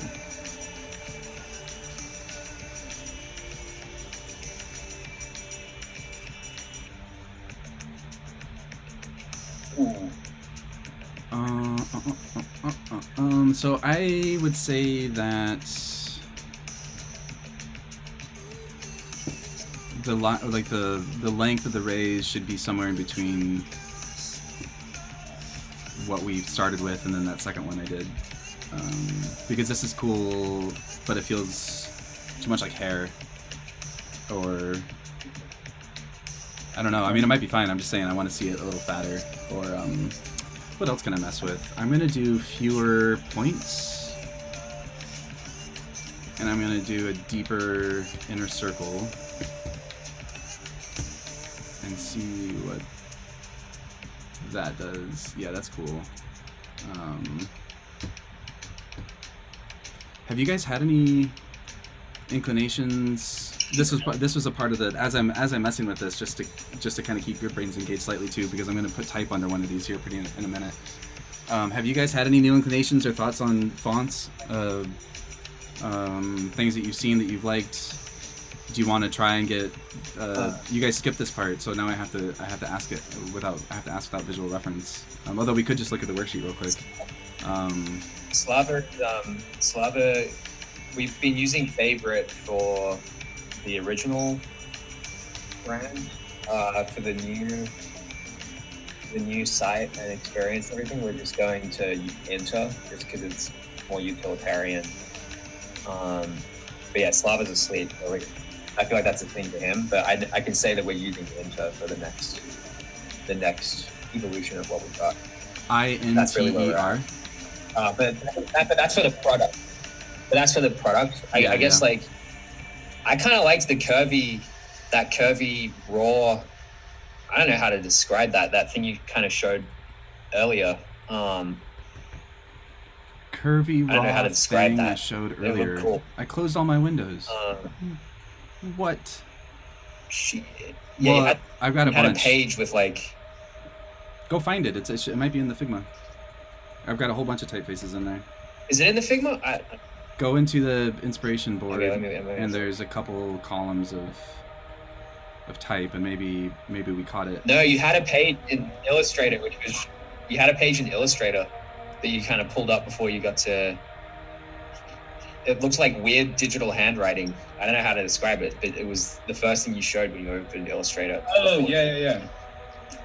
I had like the static in the background of like the word marker. Yeah. Was this Zora? Or was it something else? Yeah, it was it. It just said Zora. Oops. As you were talking about your kit and like their ideas that they had, and like how you thought about Zora as a portal, and you had like a word markup Oh. and had like a step. Okay. Well, hold on. I got that. So you were into that weird shit I had just started working on. Yeah. Like the wormy. Yeah, Hell yeah. What weird shit. Where was that? That was. Oh, you guys are in the. I gotta pull you over from the archive. Is this it? Yeah, cool.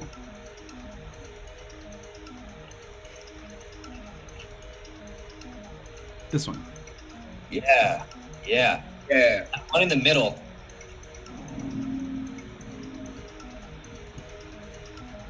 Kind of looks like hieroglyphics. Yeah, At hieroglyphics. like if hieroglyphics met like Blade Runner. Yeah. What? Fuck yeah. Jeez. Yeah, that goes crazy. Wow. That's a wrap. Just leave it there. Yeah, that's sick. One of the things I've been thinking is that we could probably, I mean, I know it seems as though there's the thing about the star shape too is that it's resonant with the letter Z to some degree. Like I think this shape could actually be made of a series of rotated Z's. Not that we wanted to, but that seems to be inherent to the form. You know what that probably means is that we should get the. Oh yeah, of course. You can see like. Look at That shit looks so. Look at the relationship between the end of this letter, the top of the Z, and then the end of this form, the logo. Yep. Once if we do our jobs correct, like Yeah. not that we're doing it here, but like we would get those to match, and then I think you would be extracting. Like between these two, I would say we would build the typeface on this, the radial buzzsaw, and then apply some of that to this kind of shape. It would just be like finessing. Finesse. What was I about to? Oh, I was gonna try and do real quick.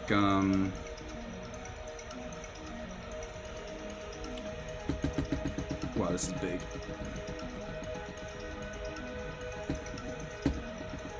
What's the? Actually, I'm not in Figma, am I? So I can just do it. Oh, nice! I got a nice swastika again. It's the second time I've had a swastika on my stream. My bad. I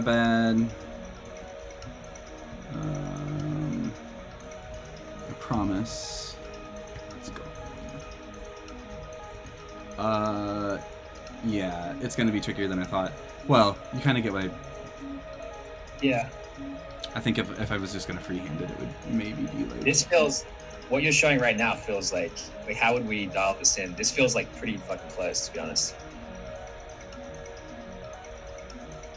Like, just for what it's worth. That's the Z. That is the. That's the Z you're seeing. Yeah, well, I think we could even. Yeah. I don't really want to call it out though because it. I suspect it turns the mark into something cornier than it has to be, and it's not that at all. I don't think like there's no reason for it that. I mean, it's almost literally not what this is, which is like both the sun and and the vortex are the, I mean, they're the opposite sides of the same idea. They're the nothingness and the creative energy. They're the plus and the minus, and they both have equal substance. The notion of having them made out of a wireframe Z repeated over and over again it breaks both of those ideas. It's just stupid. So thankfully we don't have to do that. What if the symbol is cut in half horizontally, like a sun in the horizon? Yeah. Yeah. New day, new tech day dawning. I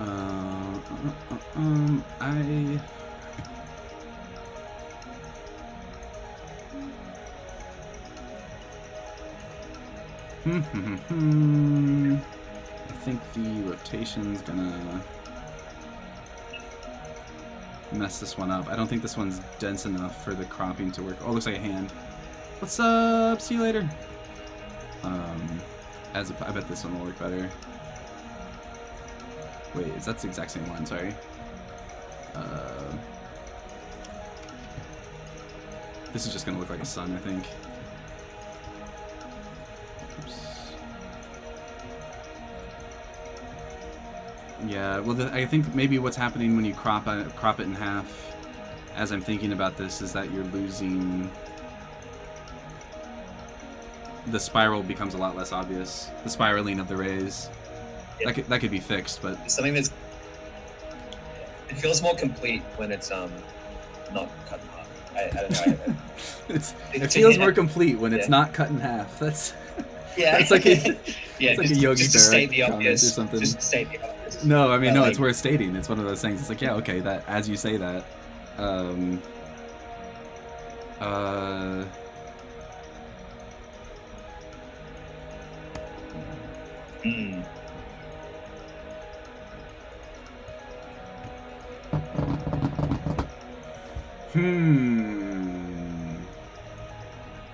Black Sun is not a good reference to be making for the same reasons as the swastika. Unfortunately, Black Suns are exceptionally dope to look at, but of course the meaning is disgusting. You are probably going to get shat on a bit if your mark looks a bit like a sun, and it's, well, for sure if it's black, just for what it's worth, as I'm realizing. How would we make it a star then? I mean, this. Or an orb. We'll push it more into orb. Or what's inside an orb. Does it have to be black? I mean, that is also going to be a way to get around that. I don't think so. Have you guys become fairly attached to? No. Yeah, I don't know.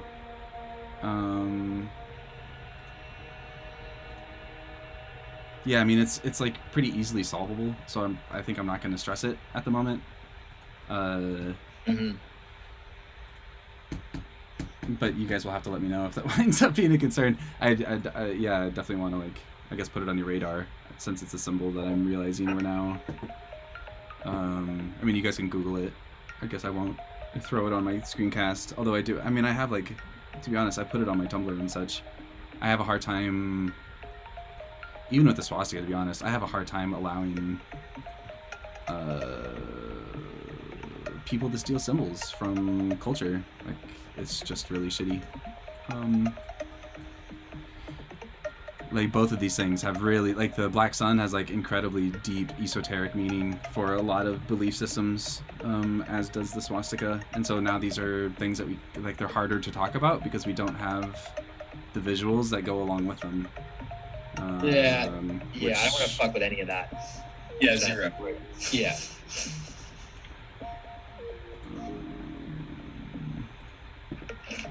Not at all.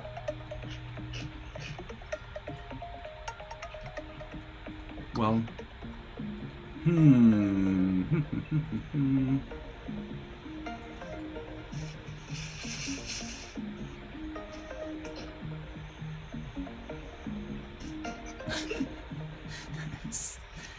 what was Opium saying not to, I wonder? Probably not what I was saying. Outline's cool. Outline mode.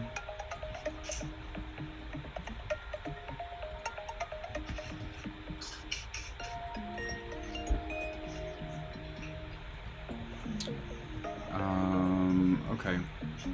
Well, so you had asked me to jump ahead to get into this one. Now that I've got it, I'm wondering, like, I can keep futzing for sure, and I'll keep working on it because it does seem like it has quite a bit of potential. But I'm wondering, do we necessarily want to watch me do that, or should we transition into like exploring other things? In which case, like jumping back into Figma or like starting to do like some associative discussion around different words or symbols that we could be pursuing. Or like to be honest, like my Wednesday calls are never especially long. We've already been doing this for a while. Tomorrow's definitely going to be long. I don't know if we want to just start figuring out when we're going to be done and wind down to that point, or if you guys are feeling like you want to jump back into shit, or just keep watching me stumble around awkwardly as I try and get into. I'm open to whatever. We could explore other concepts and jump into Figma and maybe get some people involved in that. We can, I don't know, we're kind of looking to you to guide us. I feel like the one thing that's sticking from here is I love the way Zora is written. Yeah, so exactly. maybe that's the one thing we're pulling from here. And I think it feels nice with a symbol. I don't know if this symbol is the one, but like the way that Zora is written here feels really nice. We should get we need to get Kaplan in here to draw for us. He's exceptional. How does that look under a spiral? How does that Zora look under the like OG spiral? I think the spiral's in Figma, so I'm just going to bring this lettering over to Figma, which is what I was about to do anyway, so just hold on.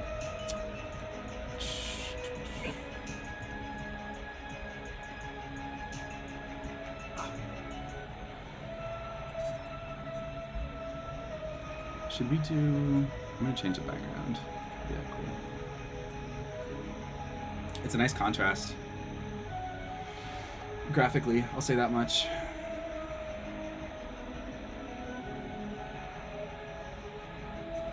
Yeah. It's what I have to blur my eyes pretty heavily. Like I can't. Like I'm deliberately not looking at the type because the type is clumsy enough that if I look at it, I'm like, it's too ugly. But that's just, I think that's a lot of just self-criticism on my part, and also I feel like I can see how someone more talented would draw it. I mean, I didn't spend that much time on this. I think I can do better in and of by myself, but if we do best case scenario on this, it gets pretty cool. Yep. It's in there now. Ugly's not right. Yeah, I don't know. I wouldn't think it's ugly. It's just like, just different. But I don't know. I really feel it. There's something that's raw about it. It's not trying too hard. And so let's just say that this is like, you're feeling this, and this is now at the top of your 3 weeks in the future. You've now launched your site, your new tech, where you're talking about yourself as a network or a magical portal for creators to feel sovereignty and to build themselves towards self-sovereignty with their work. And I'm not quite sure what you're planning for, like how your site's gonna look, but it's gonna look rad because I'm just trying to do some visualization here where like, is this the right vibe? Because it seems like it could be, but I'm just like trying to do a gut check here by talking through this. So you got all this, so we're on the front page, we've got all this cool shit going on, we got these declarations about how we're gonna liberate all creatives. I guess, and you're like up in the top left corner. The thing I was gonna say next was like, what's up? Yeah, I guess it's like, how could we distill the spiral? How do we reduce it? Well, I was thinking, just for what it's worth, I'm in the headspace of the type. Okay. Type. Oh, okay. Yeah, the type. Okay, let's play with the type. As I'm going through this exercise in my mind, I'm trying to, because to me this references a specific type of something. Like it feels like an arcade, It kind of feels like NASA. It feels like the 70s and the 80s. It feels maybe like some of the cooler... I don't mean that it's cool, I mean like there are people who do... Like there are letterers who work for people like Nike or Adidas or, you know, fashion forward. Nice. Oh, you know what it is I always use I have these key commands I'm still trying to get out of the habit of. God damn it. It's slow. My computer's chugging.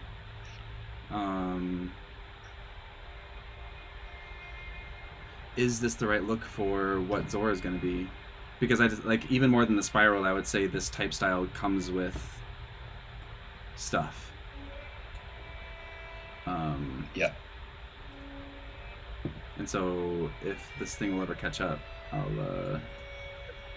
Let's just see if I'm gonna put we it on should your build- current website and see how it feels. Yeah, maybe we can put it on Twitter as well. Like, see what feels like is the Twitter identity.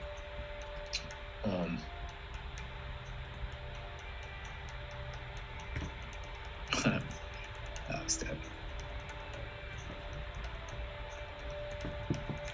All of this looks like a decal for a fantasy shock absorber brand you could decorate your car in Need for Speed with.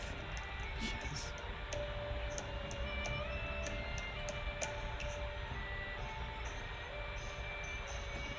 It did have a tire vibe. So I would say I'm trying to pretend like this logo is at the top left of your website right now. And I would say the vibe doesn't feel off to me.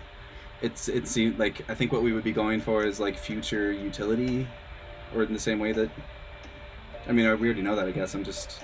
Does this have that potential? And it seems like, I guess it doesn't.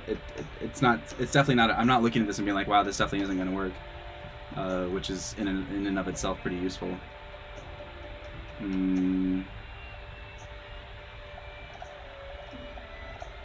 Trying to think if I know how to redraw this, and if not, what we're gonna do about it. I think it might be. Oops. Yeah, boy, I did not expect to have to do any lettering live. But then you're also talking about how to reduce the spiral, which spirals are tricky to draw. Illustrator has a spiral function, but I have yet to learn it especially well. So check this out. I've got the spiral. So I imagine what we want is like a spiral that is as little of itself as it has to be in order to communicate. Like, would you say that maybe you like the chunkiness of that black sun that we were doing, but you want it to be more spiralish? Yeah, that's right. Do you feel the same, D? Yeah, I like the chunkiness. I also just like the spiral. It gives me like broadcast vibes. I think I just need to do... I mean, we were already doing it. I just have to rotate more and then just get away from it being solid black. I just don't know if a spiral with a center is probably going to look like a sun, you know? I just don't know if we're gonna get away from that completely. So we're just gonna have to be cognizant of it. But I'm gonna try and build it the same way. I'm gonna try and do very few. Oops.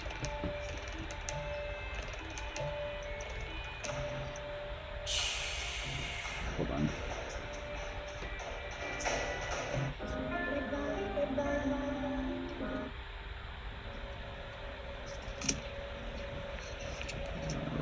One more time.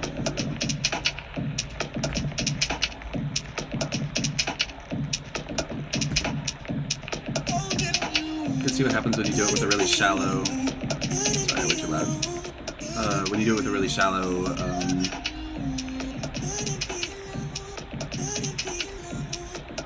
I don't know what you call it. It's like the nadir of the starburst.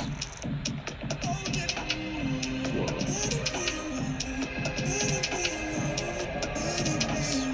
cold in here.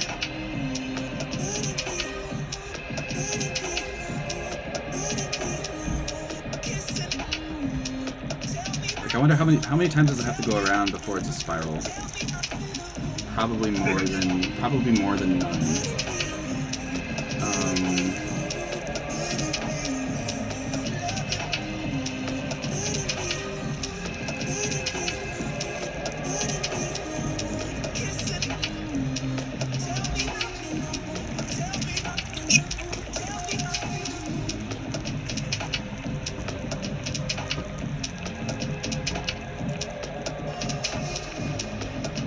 Kind of just seeing the limits of this. I haven't tried rendering a spiral this way before.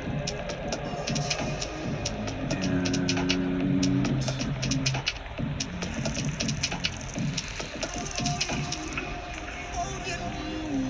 so far, it's not doing what I thought it might.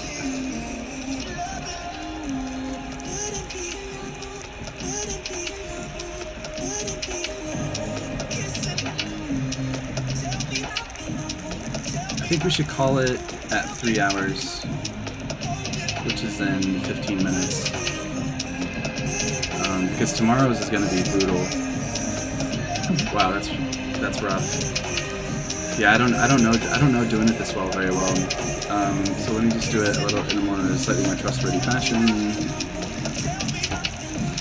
I think the problem is I'm just not doing enough points.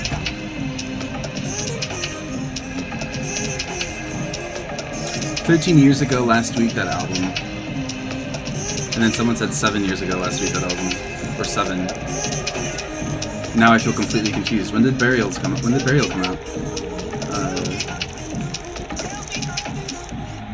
2013 or 2007? I didn't find out about Burial until fairly late. So I'm not gonna claim.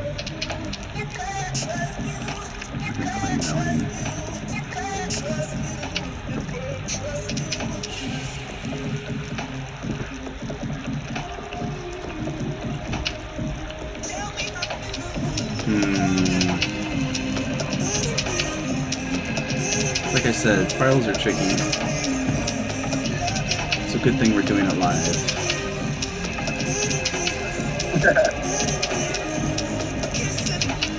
So you can pick like how the curve degrades.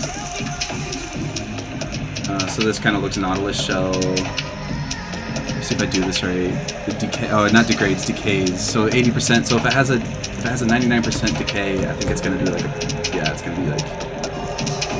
So I think we want it tighter. So let's do the 90% and let's do like 100 segments. Right. So now we're back at where we kind of what we had before. At least now I don't have to go find the document.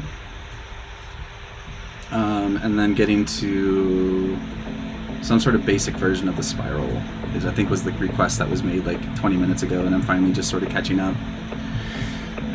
Oh.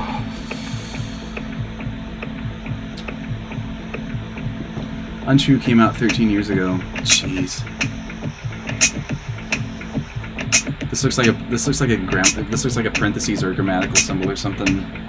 I don't know how to do it, so I mean I know how to make it so it's more dense, but it's not. Density of vortex is not going to yield simplicity. It's just going to create more contrast in line. So I can make the stroke thicker. Oops.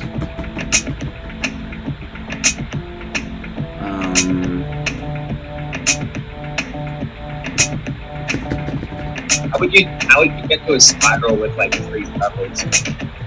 How would I get to a spiral with what? Sorry. Just like circles. You keep breaking up on your last word. How would you get to a spiral with just circles?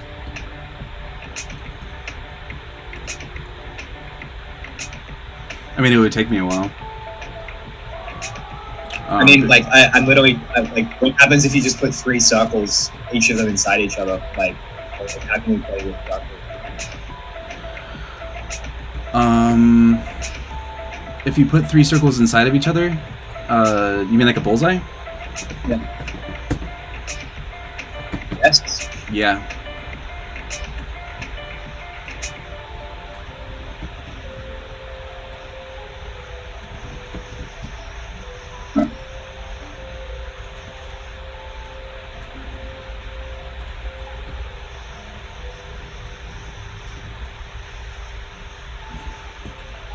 Feels like we could almost make a spiral out of like a mandala of just circles. And just circle, circle, circle, circle, circle. Like yeah, this.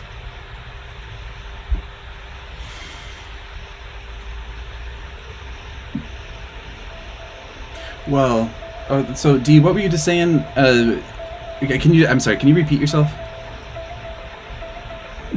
I was saying it feels like we could get the spiral, like just kind of echoing what Jacob was saying. It feels like we could get to the spiral effect, which is like almost like a mandala, but like all just circles within one another. Well, if we wanted to, I mean, we had that. Yeah. So we can do something. Hold on. You're right. So this might. Let me tell me if this is what you mean, or this is sort of what you mean, where we can do like.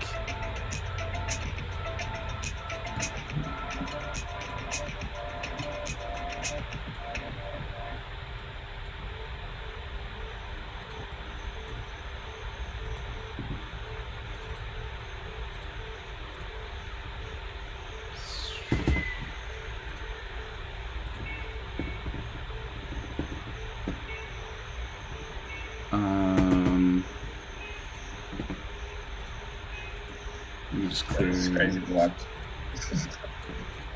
You mean something like this, kind of, but maybe even more. Yeah. Yes. Close up. I should. I'm gonna pull up the old document then, because I think we had things in this vein. Or maybe I shouldn't. Stay fresh. Yeah, like, Stay fresh. It's crazy. Yeah, no, I'm super with it. I love what it does to your eye. Let me pull.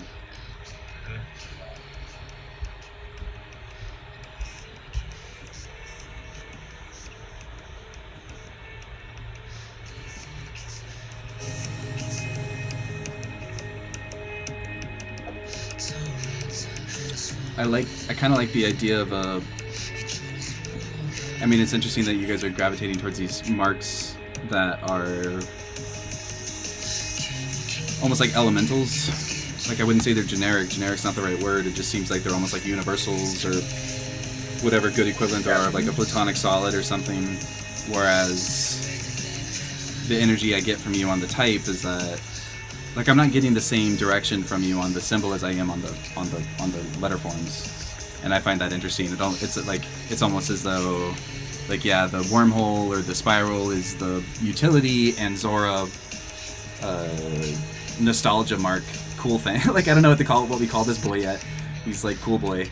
The Zora word mark is very personality driven, or just has a lot of character. Word mark. Yeah. It's kind of like the same principle as, you know, dang, I can't say too much. Yes, you can.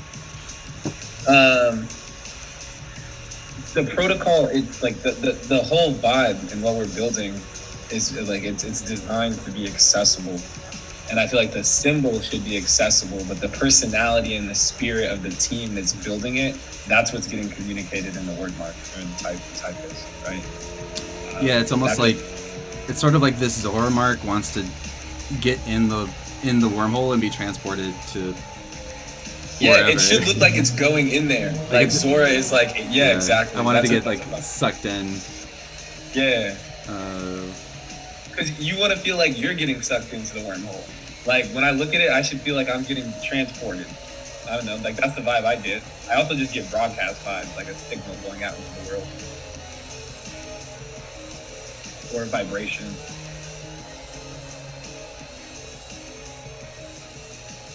Yes, sticker.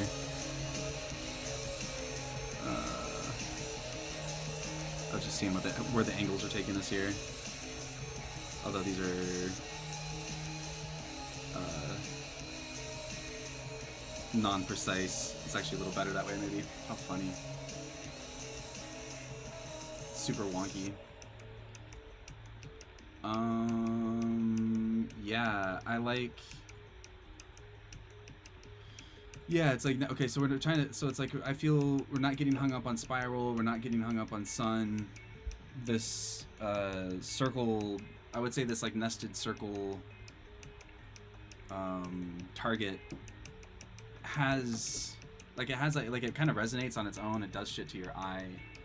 It feels. I guess it feels like it's expanding. I would say this symbol feels more like a sun or a spiral or a whirlpool than the actual symbols for the sun or the whirlpool, which is interesting. I think we're just like trying to find the graphical equivalent of a vibe. So this makes sense. Yeah. It definitely radiates. Yeah, I'm liking it a lot.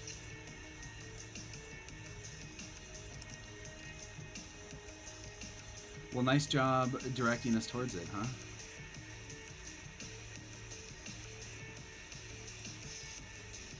You're all in it. Oh shit. Nipple. Huh.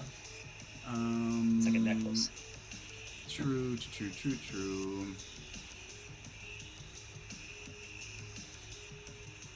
But it does speak to the animation potential of like the circles doing stuff on the inside.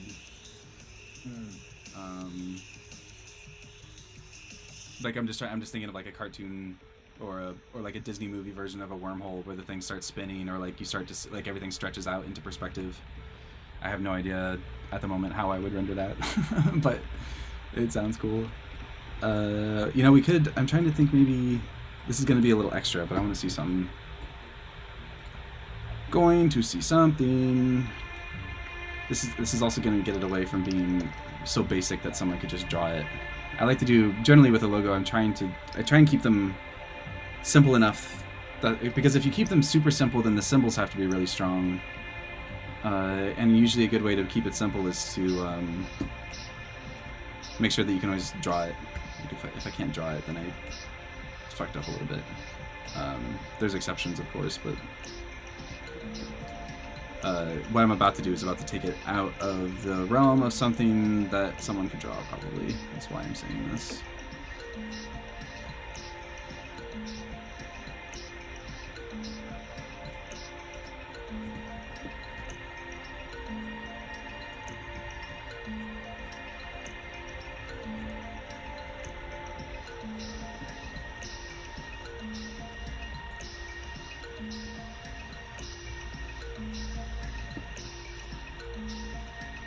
Should have grouped them.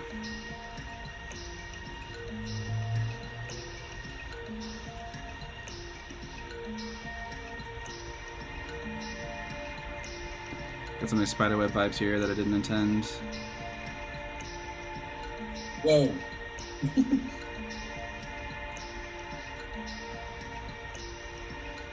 Yeah, that's crazy. Oh. Yikes. Look at this middle part. Yeah, it looks like an eye. The middle part is sick. That's definitely like the Why isn't it set? flower vibe we were saying. The what vibe, sorry? The whole like flower. Oh, yeah, again, true. it's just like the dollar vibe. Wow. That shit is crazy. Whoa. Jeez. Whoa. 100% like an amusement. did that on purpose.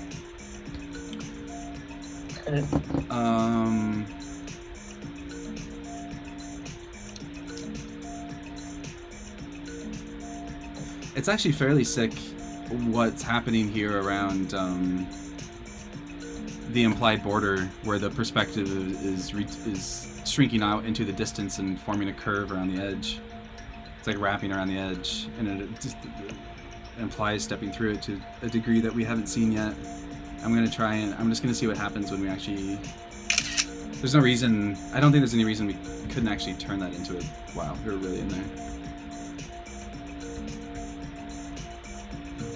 Yo. What? That's so cool. Ow, my brain. I know, it's just like, what? Oh, there it is. It's Okay, fun. cool. Right, so I just screenshotted this. And the thing I wanted to see, it's very circus Harlequin, which isn't. I guess there's a performance aspect to this, which makes sense. And I took a screenshot, and I gotta say, the screenshot I have is just big vibes. It's Well, like galactic vibes. It's What'd you say? Nothing. I'm just thinking, even if we wind up within, stone's throws distance of this direction, you guys will have things like wormholes, mandalas, circular radiating points, like all that stuff will be available to you potentially as part of your brand identity.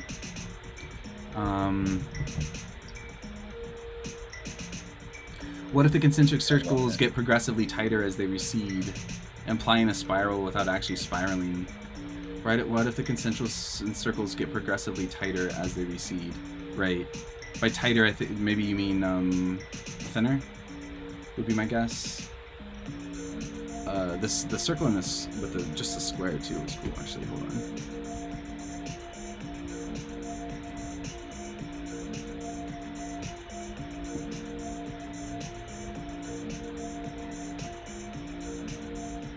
Bonk. Jeez, look at that. I didn't actually expect that to work as well as it did. This mark is definitely, it's cool. It's like, yeah, it's like, well, let me just see what happens when I put like Internet Space Agency. Yes. Like Internet Explorer. It's like what Internet Explorer actually is. So sick. Internet Space Agency. I want that on a t-shirt.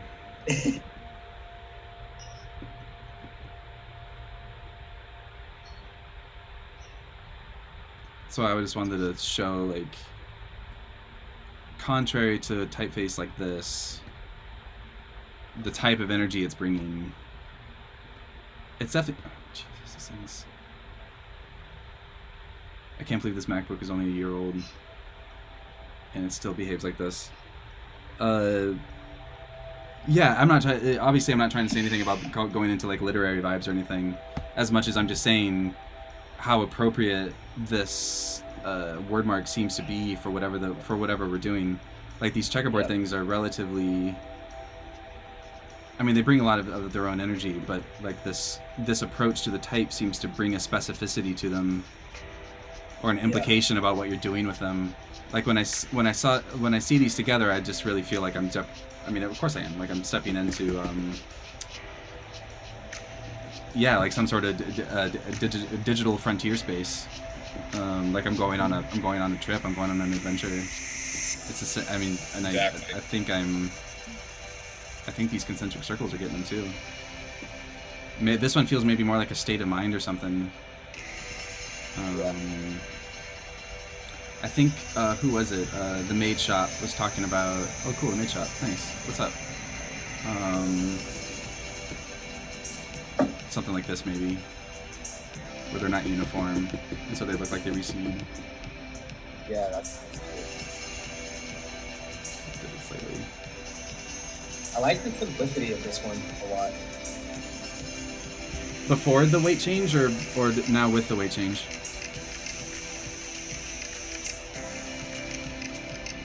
Oh.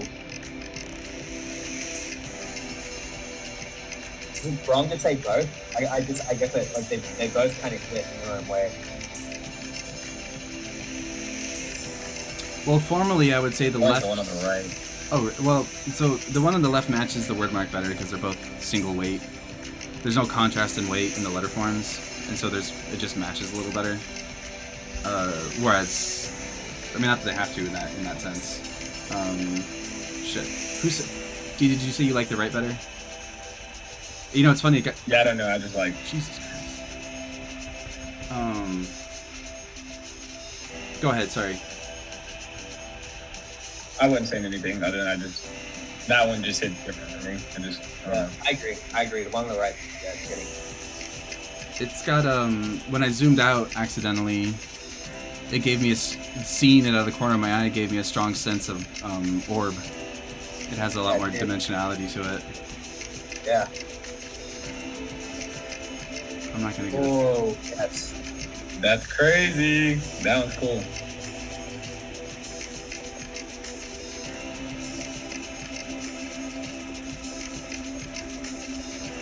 The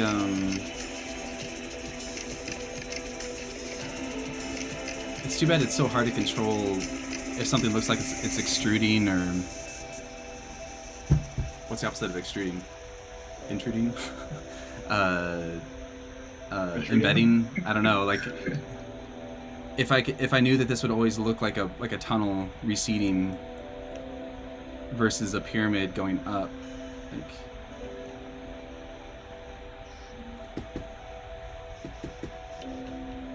It looked like an orb when you're in the top right, but the smallest circle was like maybe a quarter of the way in.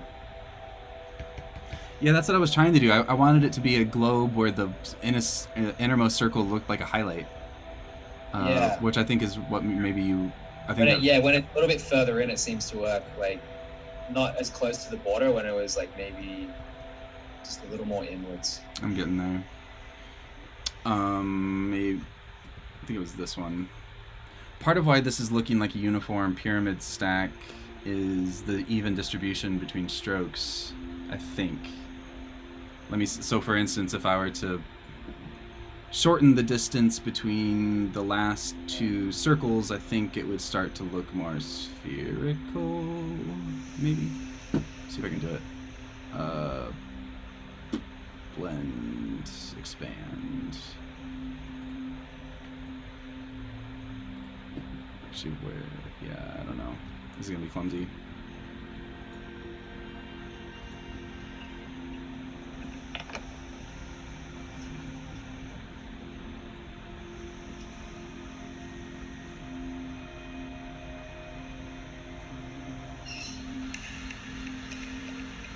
Yeah, actually, that is starting to work. I think.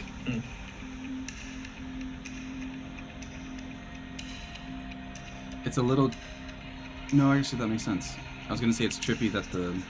Well, one thing that's happening is that the outline, the. I don't have to spell this shit out, but.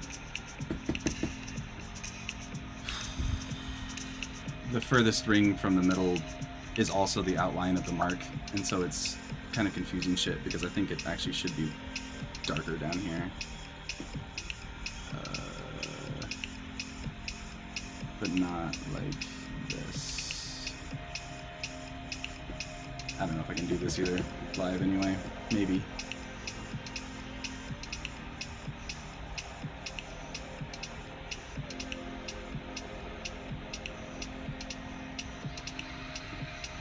Actually, I'm gonna do that because I had it even closer before. I'm sorry.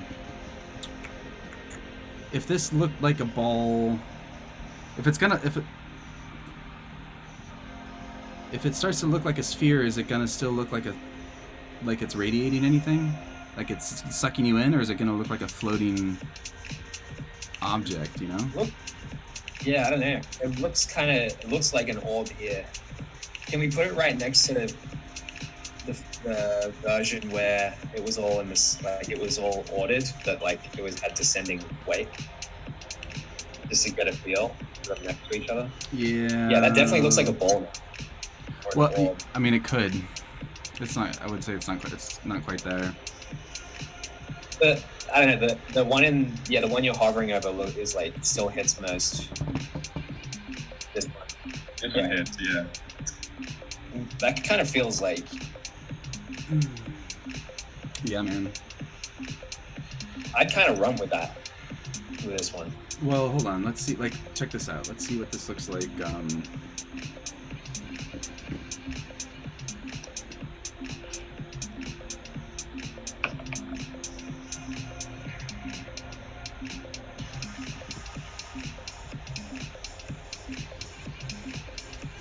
Yes. Nice new header. Jimmy's live says that the right one that we have is full orb vibes.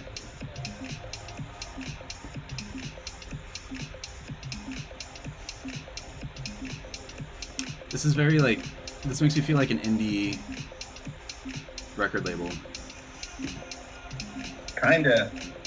Is That's that good or not bad though? Is That's, that good that's or bad? good. That feels good-ish. I don't know. It doesn't feel It bad. feels good to me, but I don't know if that's good or bad. I kind of like that. It sounds awesome. I mean, for this type of thing, it's like the punks are building the utilities. Like that sounds Sweet. I mean, That's what I was getting the whole time, was like indie record label from like the 90s that everybody like, that had like this renaissance of like, oh shit, the vibe's back. Indie record label from like 3021 or something like that. Yes, yeah. Yeah. Well, Yeah, that goes crazy. It brings to mind Looks like a vinyl. the billionaire's typewriter metaphor, where it's like, you know, Twitter, Medium are both billionaires' typewriters. They don't have to write. They just have to build a platform where a million writers are writing for $1 billion. So in this case, it's sort of like the billionaires. Well, it's not the billionaires. It's like the People's record label, the People's publisher, but it's the equivalent of $1 billion company. It's an interesting. It's like, instead of taking the CEO, founder type and scaling them to the size of a trillionaire, we're taking the independent artist, indie band type and scaling them to the size of a trillionaire. So the vibe feels very accurate to me, really. So I just brought it over here for a gut check on the Twitter feed. I like how at the smallest scale down here it starts to break apart. Like you get into the moire effect. I kind of see that as a feature, not a bug. It's like the system is breaking down or something. I like Yeah. this a lot. Pretty cool. Pretty good, guys. Whatever. Did anyone ever build anything in Figma? I'm gonna start winding shit down. We passed the 5:30 mark that I had set only 10 minutes before 5:30. I'm like, we're just getting going. Nah, dude. This isn't. We have a whole nother day to We fill, just and started. then another day. Nah, dude. I gotta call it. Wednesday. I have a. This Nah, is. that's what you meant. Totally, yeah. No, well, this is. I'm glad you're into it. My body's not used to a Wednesday being a half marathon. What happened in here? I don't think anybody did any stickers, right? The say hi thing didn't work. But we didn't really do anything in Figma together. Guys, if we wind up settling on this like pretty close to this concentric circle thing, and then we just wind up, because that'll translate so well to Figma, and then we can just start talking about, I don't know what to do with it, I guess. What's happened here? Let's do that. Oh, I'm in the wrong file, that's why. Let's do that, he says. Done. What we need to do is we need to talk to Josh Kaplan, who's been in the stream before, and make sure that he's around tomorrow, so that he can do some lettering for us around the Zora mark, maybe. We'll see if he'll do it for an actual. He's done it for me as a friend. We'll see if he'll do it for a company, just freestyle. But yeah, he's super talented at that kind of thing. The fat caterpillar. I don't want anyone to be owned, and that's what Zora means to me. Yeah, man. Internet fabric. Zora is a digital fabric upon which you can describe your creation. The spiral concentric thing has a very like networky, non-judgmental. It's like a matrix surface. It's like a not matrix like the movie, but like matrixy or like crystalline. Is crystalline the right word here? I don't know. Structure that people can put stuff on top of, as opposed to having any particular voice of its own. Yeah, I don't think anyone made anything. That's cool. Well, we weren't encouraging it too much. I just wanted to check before we shut down. So one cool thing is that the inspiration board, if you guys wind up, like this Figma is still open even when we shut down the stream. And this goes for anybody else. Like if you have stuff that you want to look at tomorrow, pull it over. I'm probably going to start trying to draw some stuff on the side for the lettering specifically. And Mage Shop could become a live mark where the center plate shifts within the outer circle. Yeah, the comments in the chat are getting good. Yeah. Y'all gotta tune in tomorrow. It's either a black hole or an orb, depending on how it catches your eye. Oh shit. That's so dope, though. That's so good. Dope. Is your eye focused on the white or the dark? If it's the dark, it's a void. If it's the white, it's the light or the shine. God damn. That's so good. So good. Shout out to Jimmy's Life. That's Yeah, fire. Jimmy's Live. Please tune in tomorrow, bro. Make sure you jump in the That's chat why again. I think these streams are part of the future for companies, because there's just so much, like, for people who care about the company, there's so much rich imagination to till and to open to the conversation. Like, I don't think I'm super into yin yang shit. I don't think I would have seen that. Like, I just don't. And it's not that it would have changed the trajectory of the company, but now you get to be like, oh fuck, we're like this and that at the same time. Oof. Very It's nice. the future of communities. The future of communities. There's no companies where we're going. It's all community, man. That's what it is. Oof, you're gonna fade like Homer into the bush. One day there will be no money. Then we'll really hit the stride. You guys are gonna have to. You're gonna have to like barter pill me at some point, and like I can get like money won't be money. You can explain that one to me, because I'd really like to get there.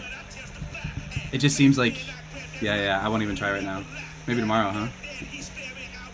All right. Get all up in your hole. Pardon me? Excuse me, sir? So we need some sort of like community token to be doling out for the engagement. I know. Fuck. Like we need a token for this, y'all. For real.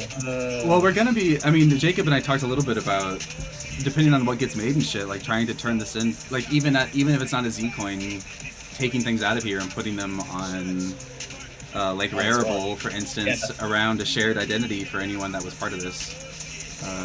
Yep. Yeah, man. Yep. Get all up in your Z hole. Yeah, on that one we're gonna leave it. Yeah, right. And Gotta I'll see you guys in like 20 hours or whatever it is. 2:30 tomorrow, 2:30 Thursday, 2:30 Eastern. Yep. Super good. Thanks a ton. This is great. I can't believe we wind up on something where it's like, yeah, we might be done. It's a lot of fun, man. Thank you, Ben. Thank you to your whole community too for joining and jumping in. Yeah, likewise. Amazing. Yeah, thanks everyone. Thank you, Ben. Thanks to everyone in the chat. We'll see you tomorrow. Yeah. In the Z hole. Yeah.